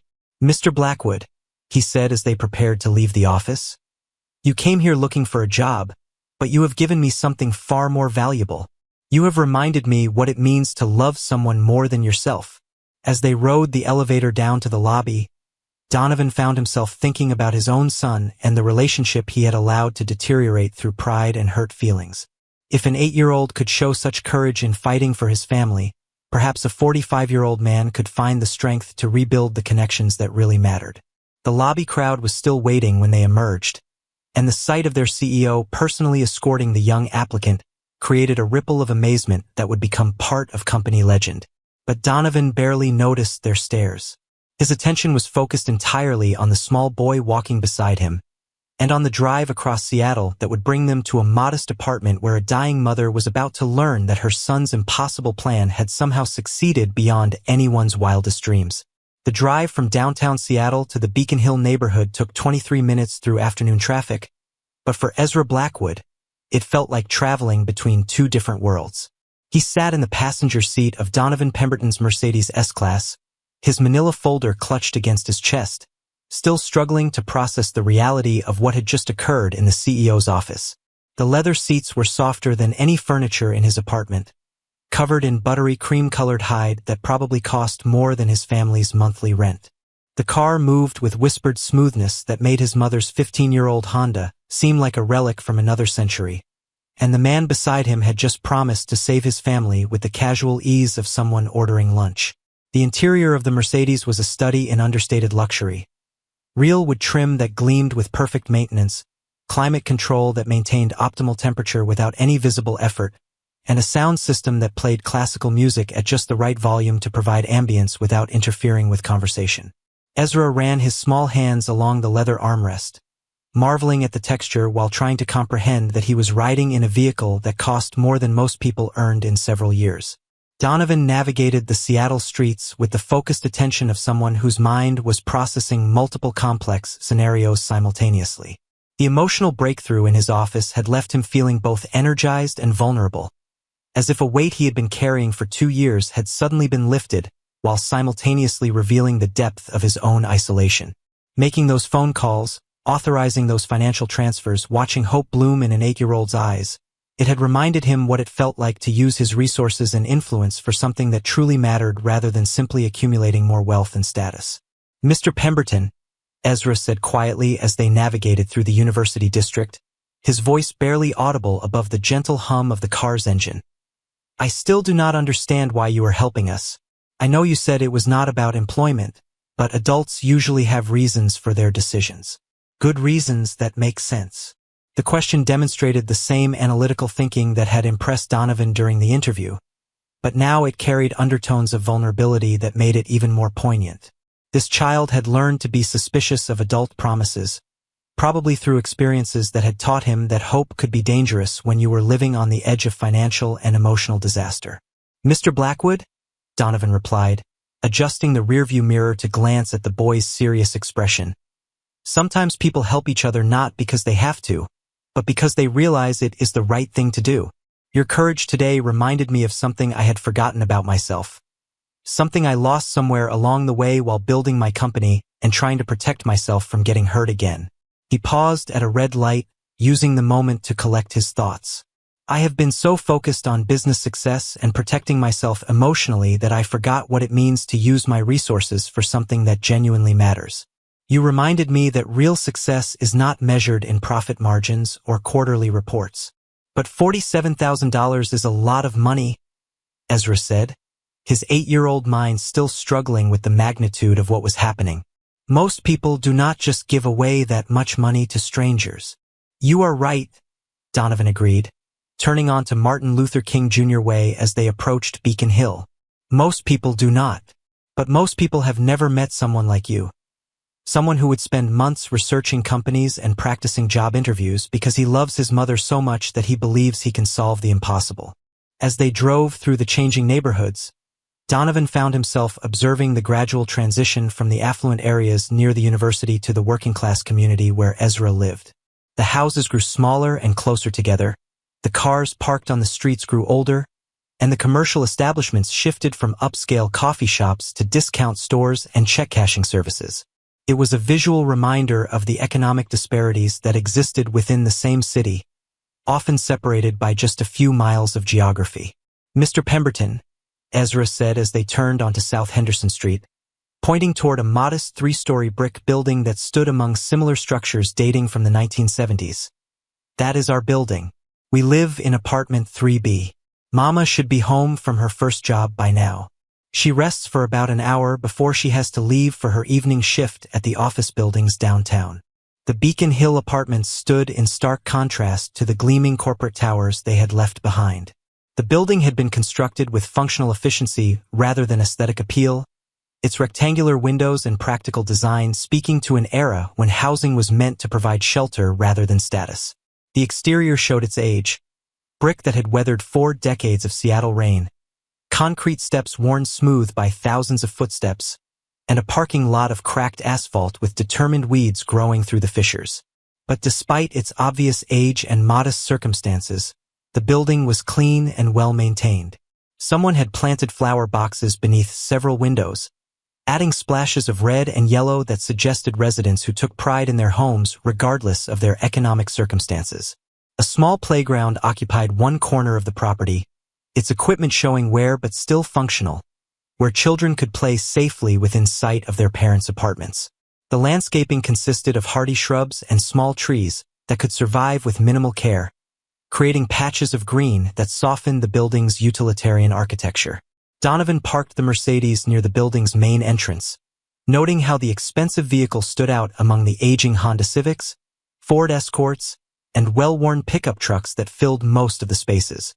A few residents walking to and from the building glanced curiously at the luxury car, probably wondering what business someone of obvious wealth might have in their neighborhood.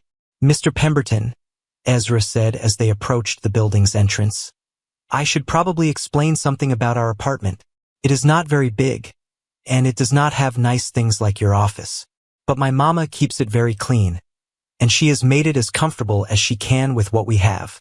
The quiet pride in his voice, mixed with just a hint of self-consciousness, revealed the 8-year-old's awareness of class differences while demonstrating the dignity his mother had taught him to maintain regardless of their circumstances.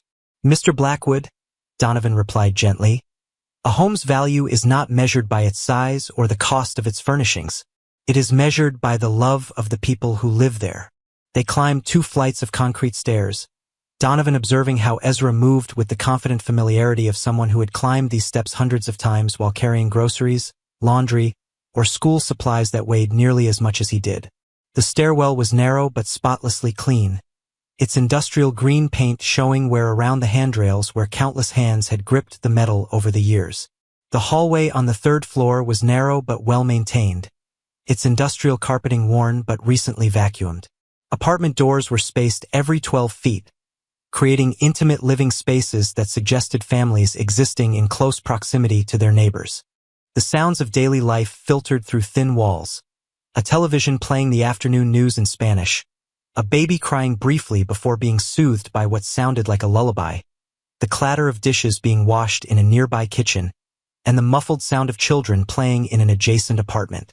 Ezra paused outside apartment 3B, suddenly seeming smaller and more vulnerable than he had appeared in the corporate environment. The transformation was striking. In the marble lobby and executive office, he had projected confidence and maturity beyond his years, but here in his own hallway, he looked like what he was, a small boy facing an adult situation that no child should have to navigate.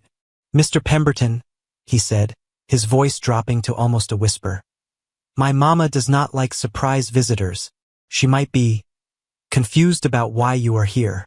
She works very hard to keep our private business private, and she might be upset that I told you about her illness. Would you like me to wait in the hallway while you explain?" Donovan offered, recognizing the boy's concern about managing his mother's reaction to this unexpected development. "No, sir. I think it would be better if you came in with me. But please remember that she has been sick for a long time, and the treatments have been very hard on her. She might not look the way you expect someone my mama's age to look." The warning carried undertones that suggested Ezra had become protective of his mother's dignity in ways that children should never have to consider. It spoke to a relationship where roles had been partially reversed, where the child had taken on responsibilities for protecting the parent's emotional well-being. Donovan nodded his understanding as the boy produced a key from his pocket. A single key on a small keychain that featured a faded photograph of the two of them together, probably taken during happier times before illness had invaded their lives. The interior of apartment 3B told the story of a family facing crisis with remarkable grace and determination. The living room was small, perhaps 12 feet by 15 feet, but immaculately organized, every surface clean and every object in its designated place. The attention to detail was extraordinary. Magazines arranged in perfect stacks on the coffee table, a throw blanket folded with military precision across the back of the couch, and even the television remote controls lined up with geometric accuracy on a small side table. The furniture was clearly secondhand, purchased from thrift stores or inherited from previous owners, but everything had been arranged with care and artistic attention that transformed functional necessity into something approaching beauty. The couch, while showing wear along the arms and cushions, was covered with carefully positioned throw pillows in coordinating colors that hid the worn spots. A coffee table that showed rings from countless cups of coffee had been refinished with obvious skill and topped with a small arrangement of artificial flowers that looked surprisingly elegant. The walls displayed a carefully curated gallery of photographs that chronicled happier times and documented the close relationship between mother and son.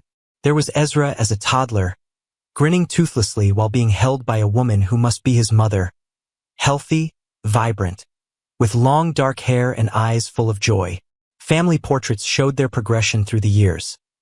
Ezra starting kindergarten, celebrating birthdays with homemade cakes, posing in front of Christmas trees that were small but lovingly decorated. A small bookshelf against one wall held an eclectic collection of volumes that suggested someone who valued reading despite financial constraints. Classic literature sat alongside contemporary fiction, children's books were shelved next to adult novels, and several medical information guides about cancer treatment looked heavily consulted, their pages marked with sticky notes and their spines showing the wear that comes from frequent reference. The kitchen, visible through an archway, demonstrated the same meticulous organization that characterized the rest of the apartment. Medications were arranged in a large plastic weekly dispenser on the counter, each compartment labeled clearly with days, times, and dosages written in careful handwriting.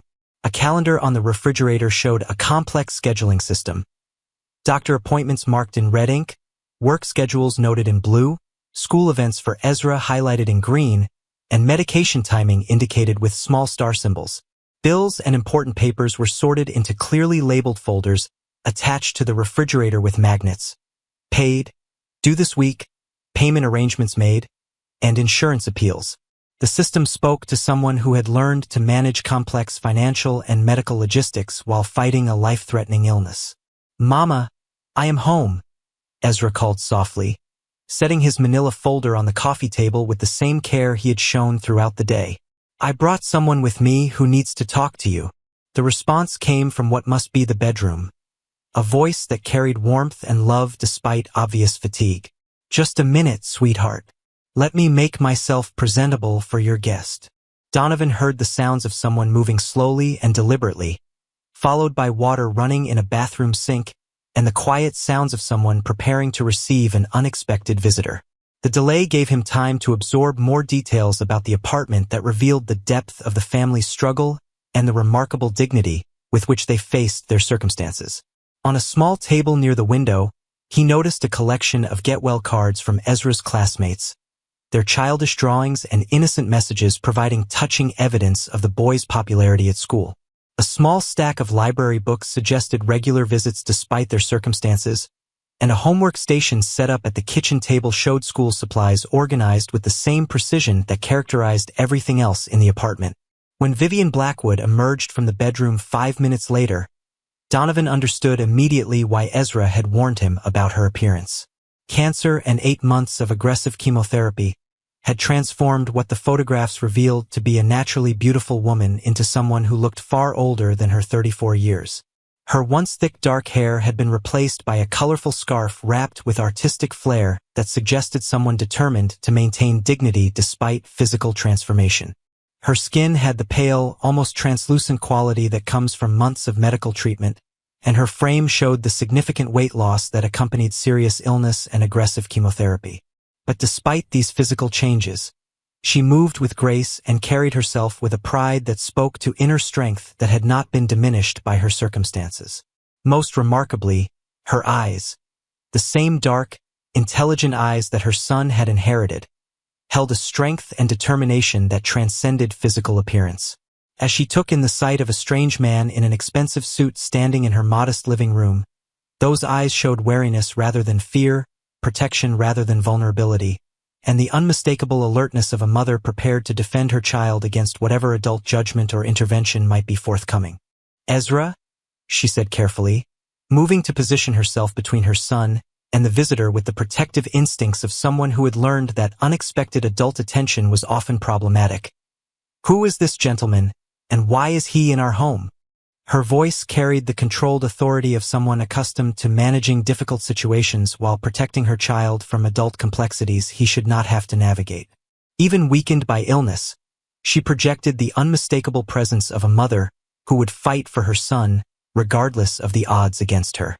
"Mama," "This is Mr. Donovan Pemberton," Ezra replied, his voice carrying an excitement that had been building since they left the corporate office. "He is the Chief Executive Officer of Pemberton and Associates, and he wants to talk to you about my job interview." Vivian's expression shifted from wariness to something approaching alarm, her protective instincts fully activated by the mention of an interview she knew nothing about. "You're what?" "Ezra Michael Blackwood. What have you been doing today instead of coming straight home from your professional development day?" The use of his full name carried the unmistakable tone of a mother who had discovered that her child had been engaging in activities that were both unauthorized and potentially problematic. Donovan recognized the universal sound of parental concern mixed with impending discipline, a tone that transcended economic circumstances and reminded him of his own childhood experiences with maternal authority. "Mrs. Blackwood," Donovan interjected gently, stepping forward with his hands visible and his posture non-threatening, "please allow me to explain the situation. Your son came to our office this morning seeking employment, and I wanted to discuss his remarkable presentation with you personally." "Employment?" Vivian's voice rose slightly, though she clearly struggled to maintain composure in front of a stranger who represented a world she did not fully understand. "He is 8 years old. He should be in school learning age-appropriate subjects, not bothering busy business people with childish fantasies about working." "Mama, it was not a fantasy," Ezra said, his voice carrying the patient tone of someone who had prepared for this conversation and understood his mother's protective concerns. "I researched everything very carefully. I knew exactly what I was doing, and I had very good reasons."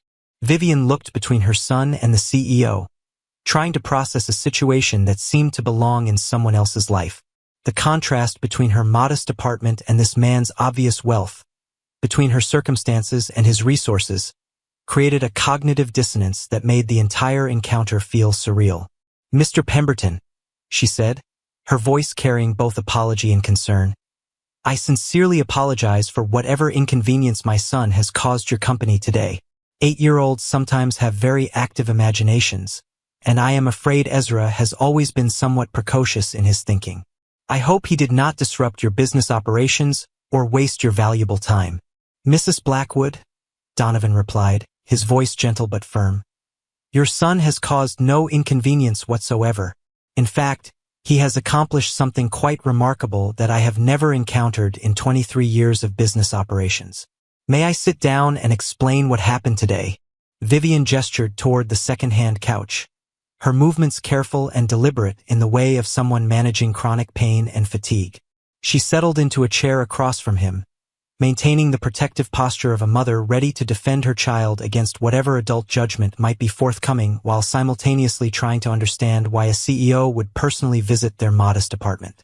"Ezra applied for a position with my company this morning," Donovan began, choosing his words carefully to convey the seriousness of what had occurred while acknowledging the unusual circumstances. "He presented a professionally prepared resume, submitted to a formal interview conducted by our head of human resources, and demonstrated qualifications and maturity that were unprecedented for someone his age." He paused, observing Vivian's growing confusion and concern. "During the interview process, he explained that he was seeking employment because your family is facing medical expenses that insurance will not cover, and he believed that earning money through work was the most reliable solution to your crisis." The effect of these words on Vivian was immediate and profound. Her carefully maintained composure cracked like glass under pressure, revealing the fear and exhaustion she had been hiding behind maternal strength and protective determination. "He told you about my diagnosis? He told a complete stranger about our private medical business. He told me about the experimental treatment that costs $47,000. Donovan replied softly, recognizing the pain his words were causing while understanding the necessity of complete honesty. "He told me that you have 6 to 8 weeks before the window for that treatment closes permanently. And he told me that he believed he could earn enough money to pay for it by securing employment with my company." Tears began flowing down Vivian's cheeks as she looked at her son with a mixture of love, pride, and heartbreak that was almost too intimate for a stranger to witness. The expression on her face revealed the devastating reality of a mother who had been trying to protect her child from adult knowledge while that same child had been working desperately to save her life. "Ezra, sweetheart," she said, her voice breaking with emotion. "You cannot earn that kind of money. No 8-year-old in the world could earn $47,000 in 6 weeks. Why did you think that getting a job could possibly solve this problem?" "Because I had to try, Mama," Ezra replied, moving to kneel beside her chair with the same earnestness he had shown throughout the day. "I could not just sit here and watch you get sicker while I did nothing to help. You taught me that when people you love need help, you find a way to help them, no matter how impossible it seems." Donovan found himself struggling to maintain his own composure as he watched this exchange between mother and son. The love between them was so pure, so absolute in its devotion, that it made his own family relationships feel shallow and complicated by comparison. Here was love stripped of pretense, circumstance, and material considerations. Simple, direct, and powerful enough to motivate extraordinary courage. "Mrs. Blackwood," he said, his voice thick with emotion he had not expected to feel so powerfully. "Your son spent months researching companies, preparing his presentation, and developing a comprehensive plan to save your life. In 45 years of living and 23 years in business, I have never encountered such determination, such selfless love, and such remarkable courage." Vivian looked up at him through her tears, trying to process the implications of what he was telling her. "Mr. Pemberton, I appreciate your kindness in listening to him and treating his request with respect instead of simply dismissing him. But surely you understand that this situation is impossible. Children cannot solve adult problems, especially problems this large and this complex." "You are absolutely right," Donovan agreed, leaning forward in his chair with the intensity of someone about to deliver life-changing information. "Children cannot earn $47,000 in 6 weeks through traditional employment. But adults who have been moved by a child's extraordinary courage can make other arrangements." The words hung in the air like a challenge to reality itself. Vivian stared at him, afraid to hope, afraid to believe what his tone and expression seemed to be promising, afraid that she had misunderstood something fundamental about this conversation. "I have already contacted Dr. Patricia Williams at Seattle Cancer Care Alliance," Donovan continued, reaching into his jacket pocket to withdraw a business card along with several official-looking documents. "Your treatment has been scheduled to begin this Friday morning at 8 o'clock. All expenses associated with the experimental therapy have been covered through a medical trust established this afternoon specifically for your care." Vivian's hands shook as she accepted the business card and documents, reading the doctor's name and appointment details with the careful attention of someone who had been desperately waiting for this information for months. The papers were real, official, bearing the letterhead of the medical center and the signatures of administrators who had the authority to make such arrangements. "I do not understand," she whispered, her voice barely audible as she tried to comprehend what was happening. "How is this possible? $47,000. That is more than I earn in 2 years working both jobs. How can you possibly afford to just give away such an enormous amount of money to people you do not even know?" "Mrs. Blackwood," Donovan replied, his voice carrying the quiet conviction of someone who had made a decision that felt absolutely right. "I built my company to be successful so that success could be used for meaningful purposes. Your son's courage today reminded me why I went into business in the first place. To solve problems that seem impossible, to help people who need help, and to use resources and influence for purposes that matter more than profit margins and quarterly reports." "But this is charity," Vivian said, her pride warring with her desperation. "We are not charity cases. I work 2 jobs. I pay my bills. I take care of my responsibilities." "This is not charity," Donovan said firmly. "This is recognition. Recognition of your son's extraordinary courage, recognition of your strength as a mother, and recognition that some problems are too big for any individual to solve alone, no matter how hard they work or how much they sacrifice." Ezra looked between his mother and the CEO, hardly daring to believe that his impossible plan had somehow succeeded beyond his wildest dreams. "Mama, does this mean you can get the treatment? Does this mean you are going to be okay?" Vivian pulled her son into her arms, holding him with the fierce protectiveness of someone who had been facing the possibility of leaving him alone in the world. I think it means we have been given a miracle, sweetheart. A miracle that came because you were brave enough to fight for something that everyone else said was impossible. Not a miracle, Donovan said quietly, watching the reunion with tears in his own eyes. Justice. Your son's love for you deserved to be rewarded. His courage deserved to succeed. And you deserve to live to see him grow up into the remarkable man he is already becoming. The apartment fell silent except for the sounds of a mother and child crying together.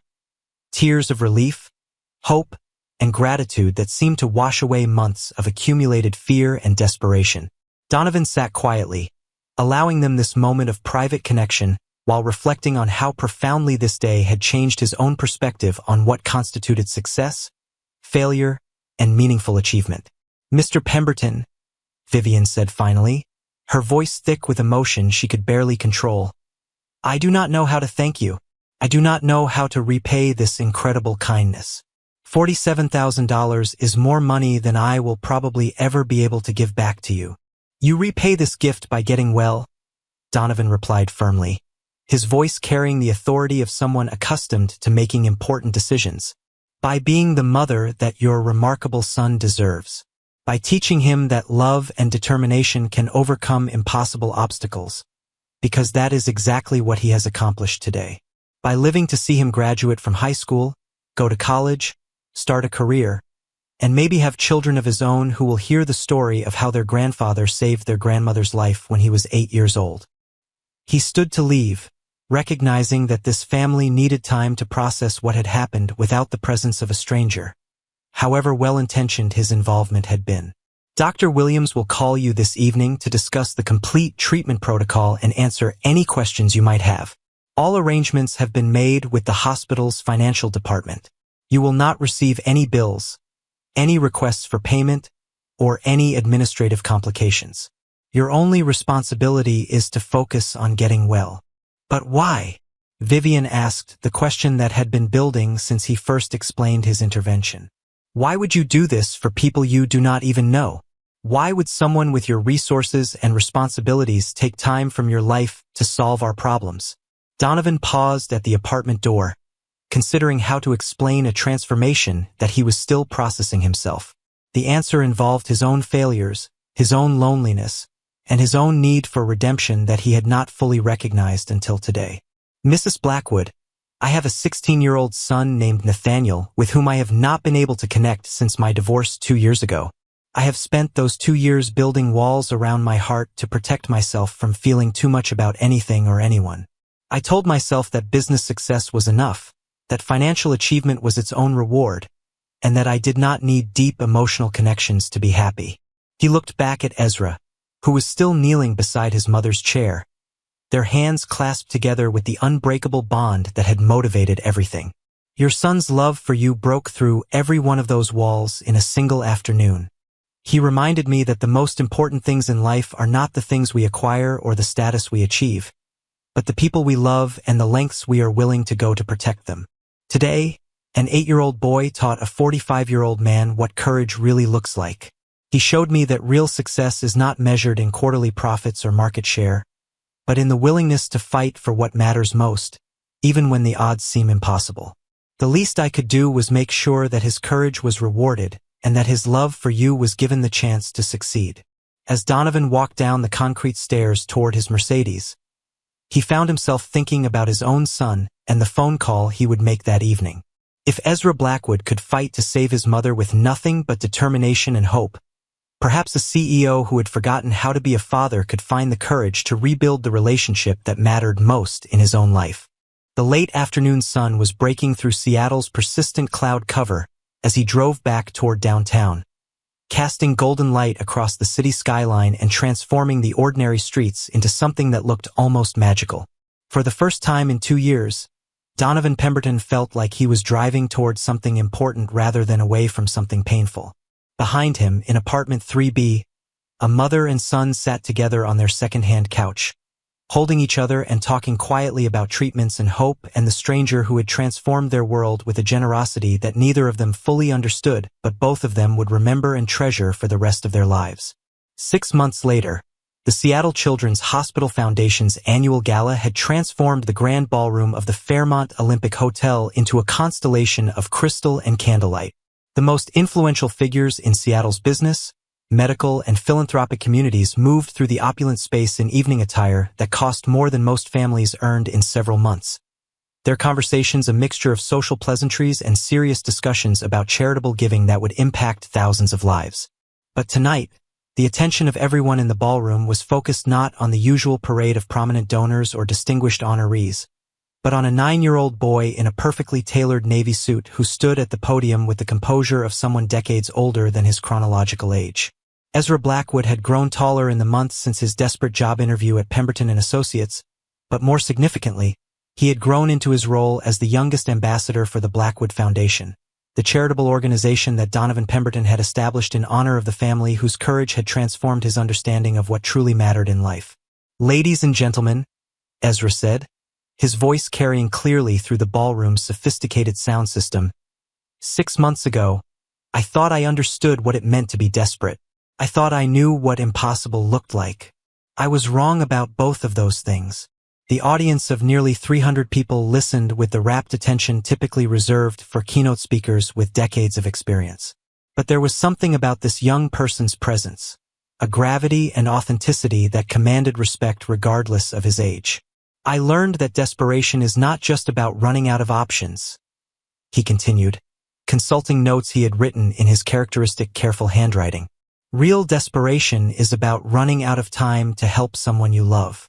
And I learned that impossible is just another word for a problem that has not been solved yet by someone who cares enough to keep trying."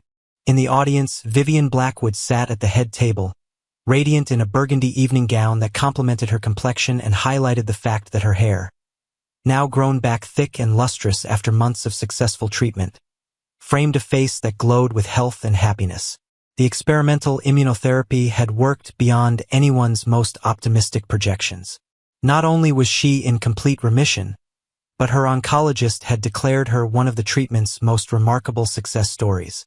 Beside her sat Donovan Pemberton, who had personally ensured that both Ezra and Vivian were honored guests at every foundation event. But tonight, his attention was divided between the remarkable young speaker and his own 16-year-old son, Nathaniel, who was experiencing his first foundation gala and clearly struggling to process the impact that his father's transformation had made on dozens of families. The Blackwood Foundation was created because one person decided that courage deserved to be rewarded. Ezra continued, his voice growing stronger with each sentence. "But what I have learned over the past 6 months is that courage is contagious. When one person decides to do something brave, it inspires other people to be brave too." The foundation had indeed become a catalyst for extraordinary generosity and community involvement.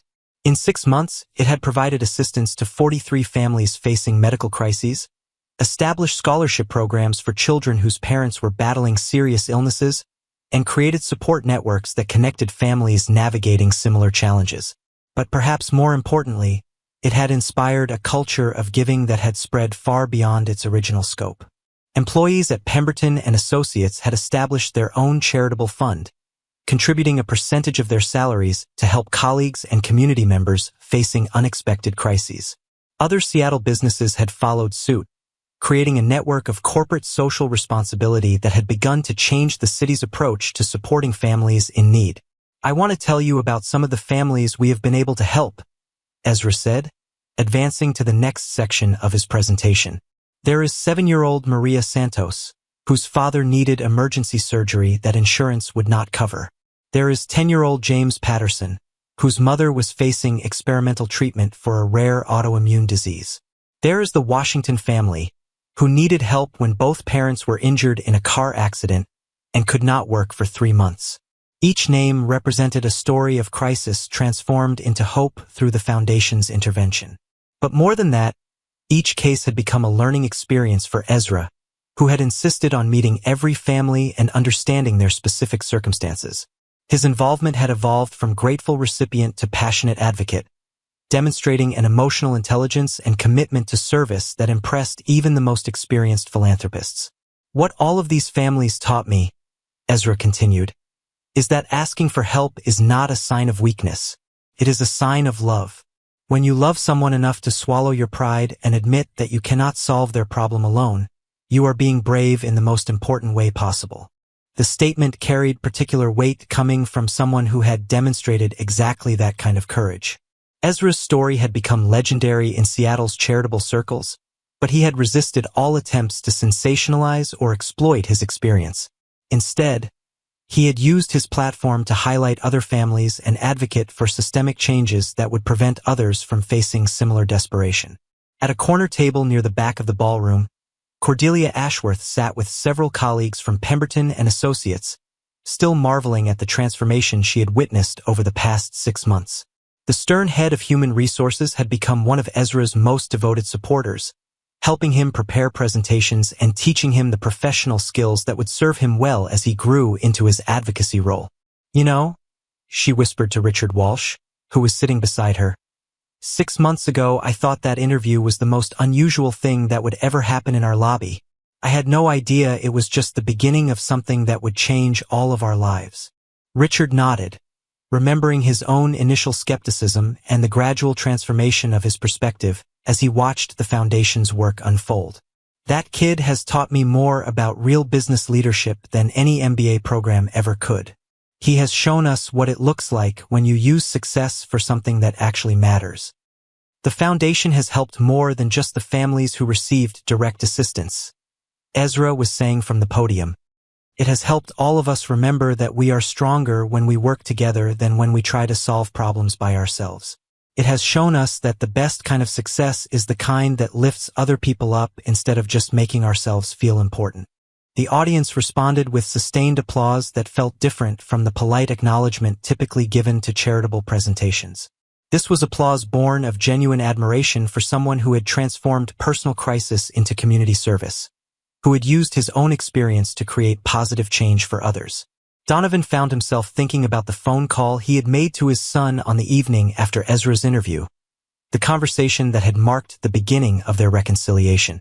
Nathaniel had been skeptical at first, assuming his father's sudden interest in rebuilding their relationship was another corporate strategy. But when he learned about Ezra's story and saw the genuine transformation in his father's priorities, something had shifted between them. "I used to think my dad cared more about business than family," Nathaniel had confided to a friend just weeks earlier.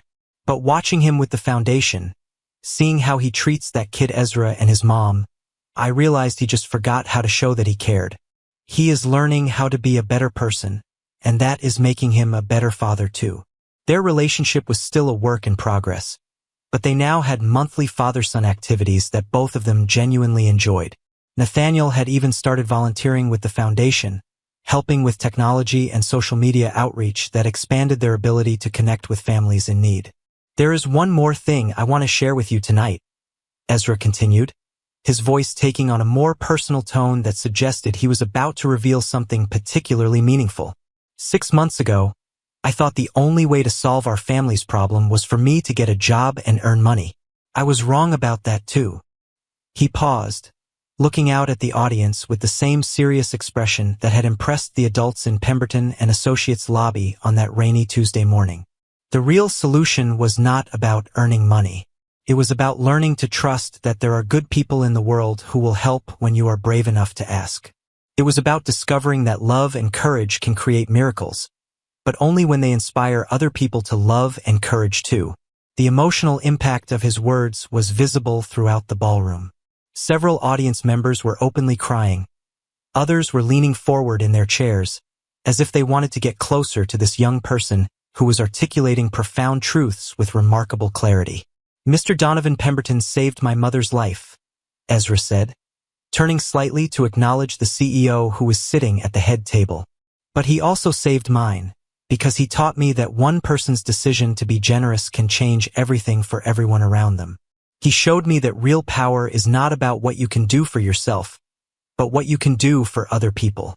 Donovan felt tears building in his eyes as he listened to this remarkable young man articulate the transformation that had begun with desperation and evolved into purpose. The foundation had indeed changed his own life as much as it had helped others, reconnecting him with his son, providing him with meaningful work that extended beyond profit margins, and surrounding him with people who valued character over wealth. But tonight, I want to talk about someone else who taught me about courage and love, Ezra continued, his voice softening as he prepared to address the person who had motivated everything. My mama, Vivian Blackwood, taught me that fighting for your family is the most important thing you can do with your life. She worked 2 jobs while she was sick with cancer because she wanted to provide for me.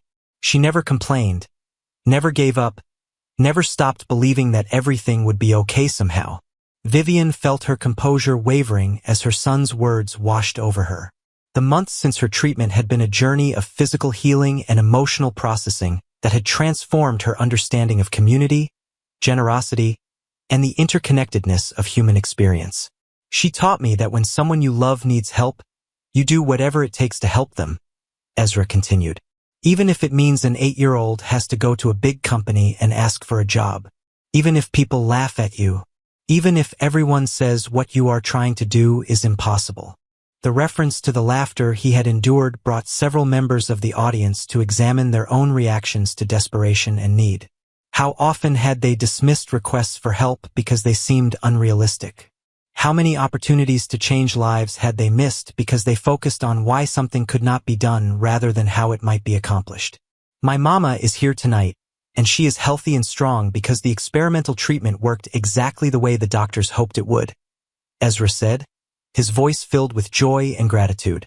But she is not just here as someone who was helped by the foundation. She is here as someone who now helps other families navigate the same challenges we faced. Indeed, Vivian had become one of the foundation's most valuable volunteers, using her experience with medical bureaucracy and insurance appeals to help other families understand their options and advocate for necessary care. Her combination of practical knowledge and genuine empathy made her uniquely qualified to support people facing similar crises. 6 months ago, I was a kid who was trying to solve an adult problem, Ezra said, beginning to move toward his conclusion. Tonight, I am still a kid, but I am a kid who understands that the best adult problems are solved when adults and children work together, when people with resources share them with people who need them, and when everyone remembers that the most important things in life are not things at all. The audience rose in a standing ovation that seemed to emerge spontaneously from every corner of the ballroom. But this was not applause for a performance. This was recognition of authentic wisdom delivered by someone who had earned the right to speak about courage, love, and the power of community through lived experience. As the applause continued, Ezra smiled and stepped away from the podium, walking directly to his mother's table where Vivian stood to embrace him with the fierce pride of someone whose child had just articulated truths that most adults never learn to express. I am so proud of you, sweetheart, she whispered in his ear as the ovation continued around them. Not just for tonight, but for everything you have become. I learned it all from you, Mama, Ezra replied, his 9-year-old voice carrying the same serious tone that had impressed corporate executives 6 months earlier. You taught me that love is the strongest thing in the world. Donovan rose from his own seat and approached the mother and son who had changed his life so profoundly. Ezra, that was remarkable. You have a gift for helping people understand what really matters. Thank you, Mr. Pemberton, Ezra replied, shaking hands with the same formal precision he had demonstrated during his job interview. But I think the real gift is having people around you who believe in doing good things. That makes everything else easier. As the gala continued around them, guests approached throughout the evening to meet the young speaker and learn more about the foundation's work. But the most meaningful conversation occurred near the end of the evening, when Nathaniel Pemberton finally worked up the courage to introduce himself to the boy who had inadvertently helped repair his relationship with his father. Ezra, Nathaniel said, approaching with the awkward formality of a teenager meeting someone whose reputation had preceded him. I am Donovan's son, Nathaniel. I just wanted to say thank you for what you did for my family. What I did for your family? Ezra asked, genuinely confused by the statement. You helped my dad remember how to care about things that matter, Nathaniel explained. Before he met you, he was just working all the time and never really talking to me about anything important. But after he started the foundation, everything changed. We spend time together now, and he acts like he actually wants to be my father instead of just someone who pays for my school and stuff. Ezra considered this information with the same analytical attention he had brought to researching companies months earlier. I think your dad was always a good person, Nathaniel. He just needed to remember what it felt like to help someone who really needed help. That reminds you of why you wanted to be successful in the first place. The wisdom in this observation impressed Nathaniel almost as much as it had impressed his father. Here was someone nearly 7 years younger who understood family dynamics and human motivation with remarkable clarity. Maybe we could be friends, Nathaniel suggested. I mean, if you want to, I could help you with foundation stuff and you could, I do not know, teach me how to be brave like you are. I would like that very much, Ezra replied with the same sincerity that had characterized all his interactions with adults. But I think you are already brave, Nathaniel. It takes courage to forgive someone and give them a chance to be better. That is what you did with your father. As the evening wound down and guests began to depart, the impact of Ezra's presentation lingered in conversations throughout the ballroom. Charitable commitments that night exceeded the Foundation's most optimistic projections, but more importantly, the event had inspired a dozen other organizations to examine their own approaches to community service and family support. Later, as Donovan drove Vivian and Ezra back to their apartment, they had moved to a larger, more comfortable unit in the same building, maintaining their community connections while improving their living situation. He reflected on the transformation that had begun with an 8-year-old's desperate job application. Ezra, he said as they approached Beacon Hill, do you ever think about what you want to be when you grow up? I used to think I wanted to be a businessman like you, Ezra replied from the passenger seat, where he sat with the same careful attention to his surroundings that had characterized his first ride in the Mercedes. But now I think I want to be someone who helps families stay together when things get scary. Maybe a social worker or someone who works for a foundation, or maybe someone who starts new organizations that solve problems no one has figured out how to solve yet. That sounds like exactly the right kind of work for someone with your talents, Vivian said from the back seat, her voice filled with the contentment of someone whose greatest fears had been replaced by limitless possibilities. The most important thing, Ezra continued, is that I want to remember what it felt like when we needed help and could not find it anywhere. I want to make sure other families do not have to feel that scared and alone. As they pulled up to the Beacon Hill apartments, Donovan marveled at how the building looked different to him now than it had 6 months earlier. Then, it had seemed like evidence of economic inequality and social problems. Now, it looked like a community where people supported each other, where dignity existed independently of financial circumstances, and where extraordinary courage could emerge from the most unexpected sources. Mr. Pemberton, Ezra said as they prepared to get out of the car, thank you for everything you have done for our family, but mostly, thank you for showing me that when good people work together, impossible things become possible. Thank you, Mr. Blackwood, Donovan replied, using the formal address that had become a cherished tradition between them. Thank you for teaching a successful businessman what real success actually looks like. As mother and son walked toward their building, Donovan watched them with the satisfaction of someone whose life had been fundamentally changed by an encounter he could never have anticipated. The foundation would continue its work, helping families and building community connections that strengthened the entire city. His relationship with Nathaniel would continue to deepen as they found more ways to serve others together. But perhaps most importantly, he had learned that the most profound transformations often begin with the simplest acts of courage, like an 8-year-old boy who loved his mother enough to walk into a corporate office and ask for the impossible. The rain had started again, Seattle's gentle autumn precipitation that would continue through the winter months. But as Donovan drove back toward his downtown penthouse, the weather felt less like an obstacle and more like a baptism, washing the city clean and preparing it for whatever acts of courage and compassion the next day might bring. In apartment 3B, Vivian tucked her son into bed with the same bedtime ritual they had maintained throughout their darkest months and their brightest celebrations. As she kissed his forehead and turned off the lights, Ezra whispered the words that had become his nightly prayer. Thank you for helping me save Mama, and please help me find ways to save other families too. 6 months later, the impossible had become routine, desperation had been transformed into hope, and a child's love had created ripples of positive change that would continue expanding for years to come. The little applicant had indeed gotten his job. Not the one he had originally sought, but the one the world needed him to have.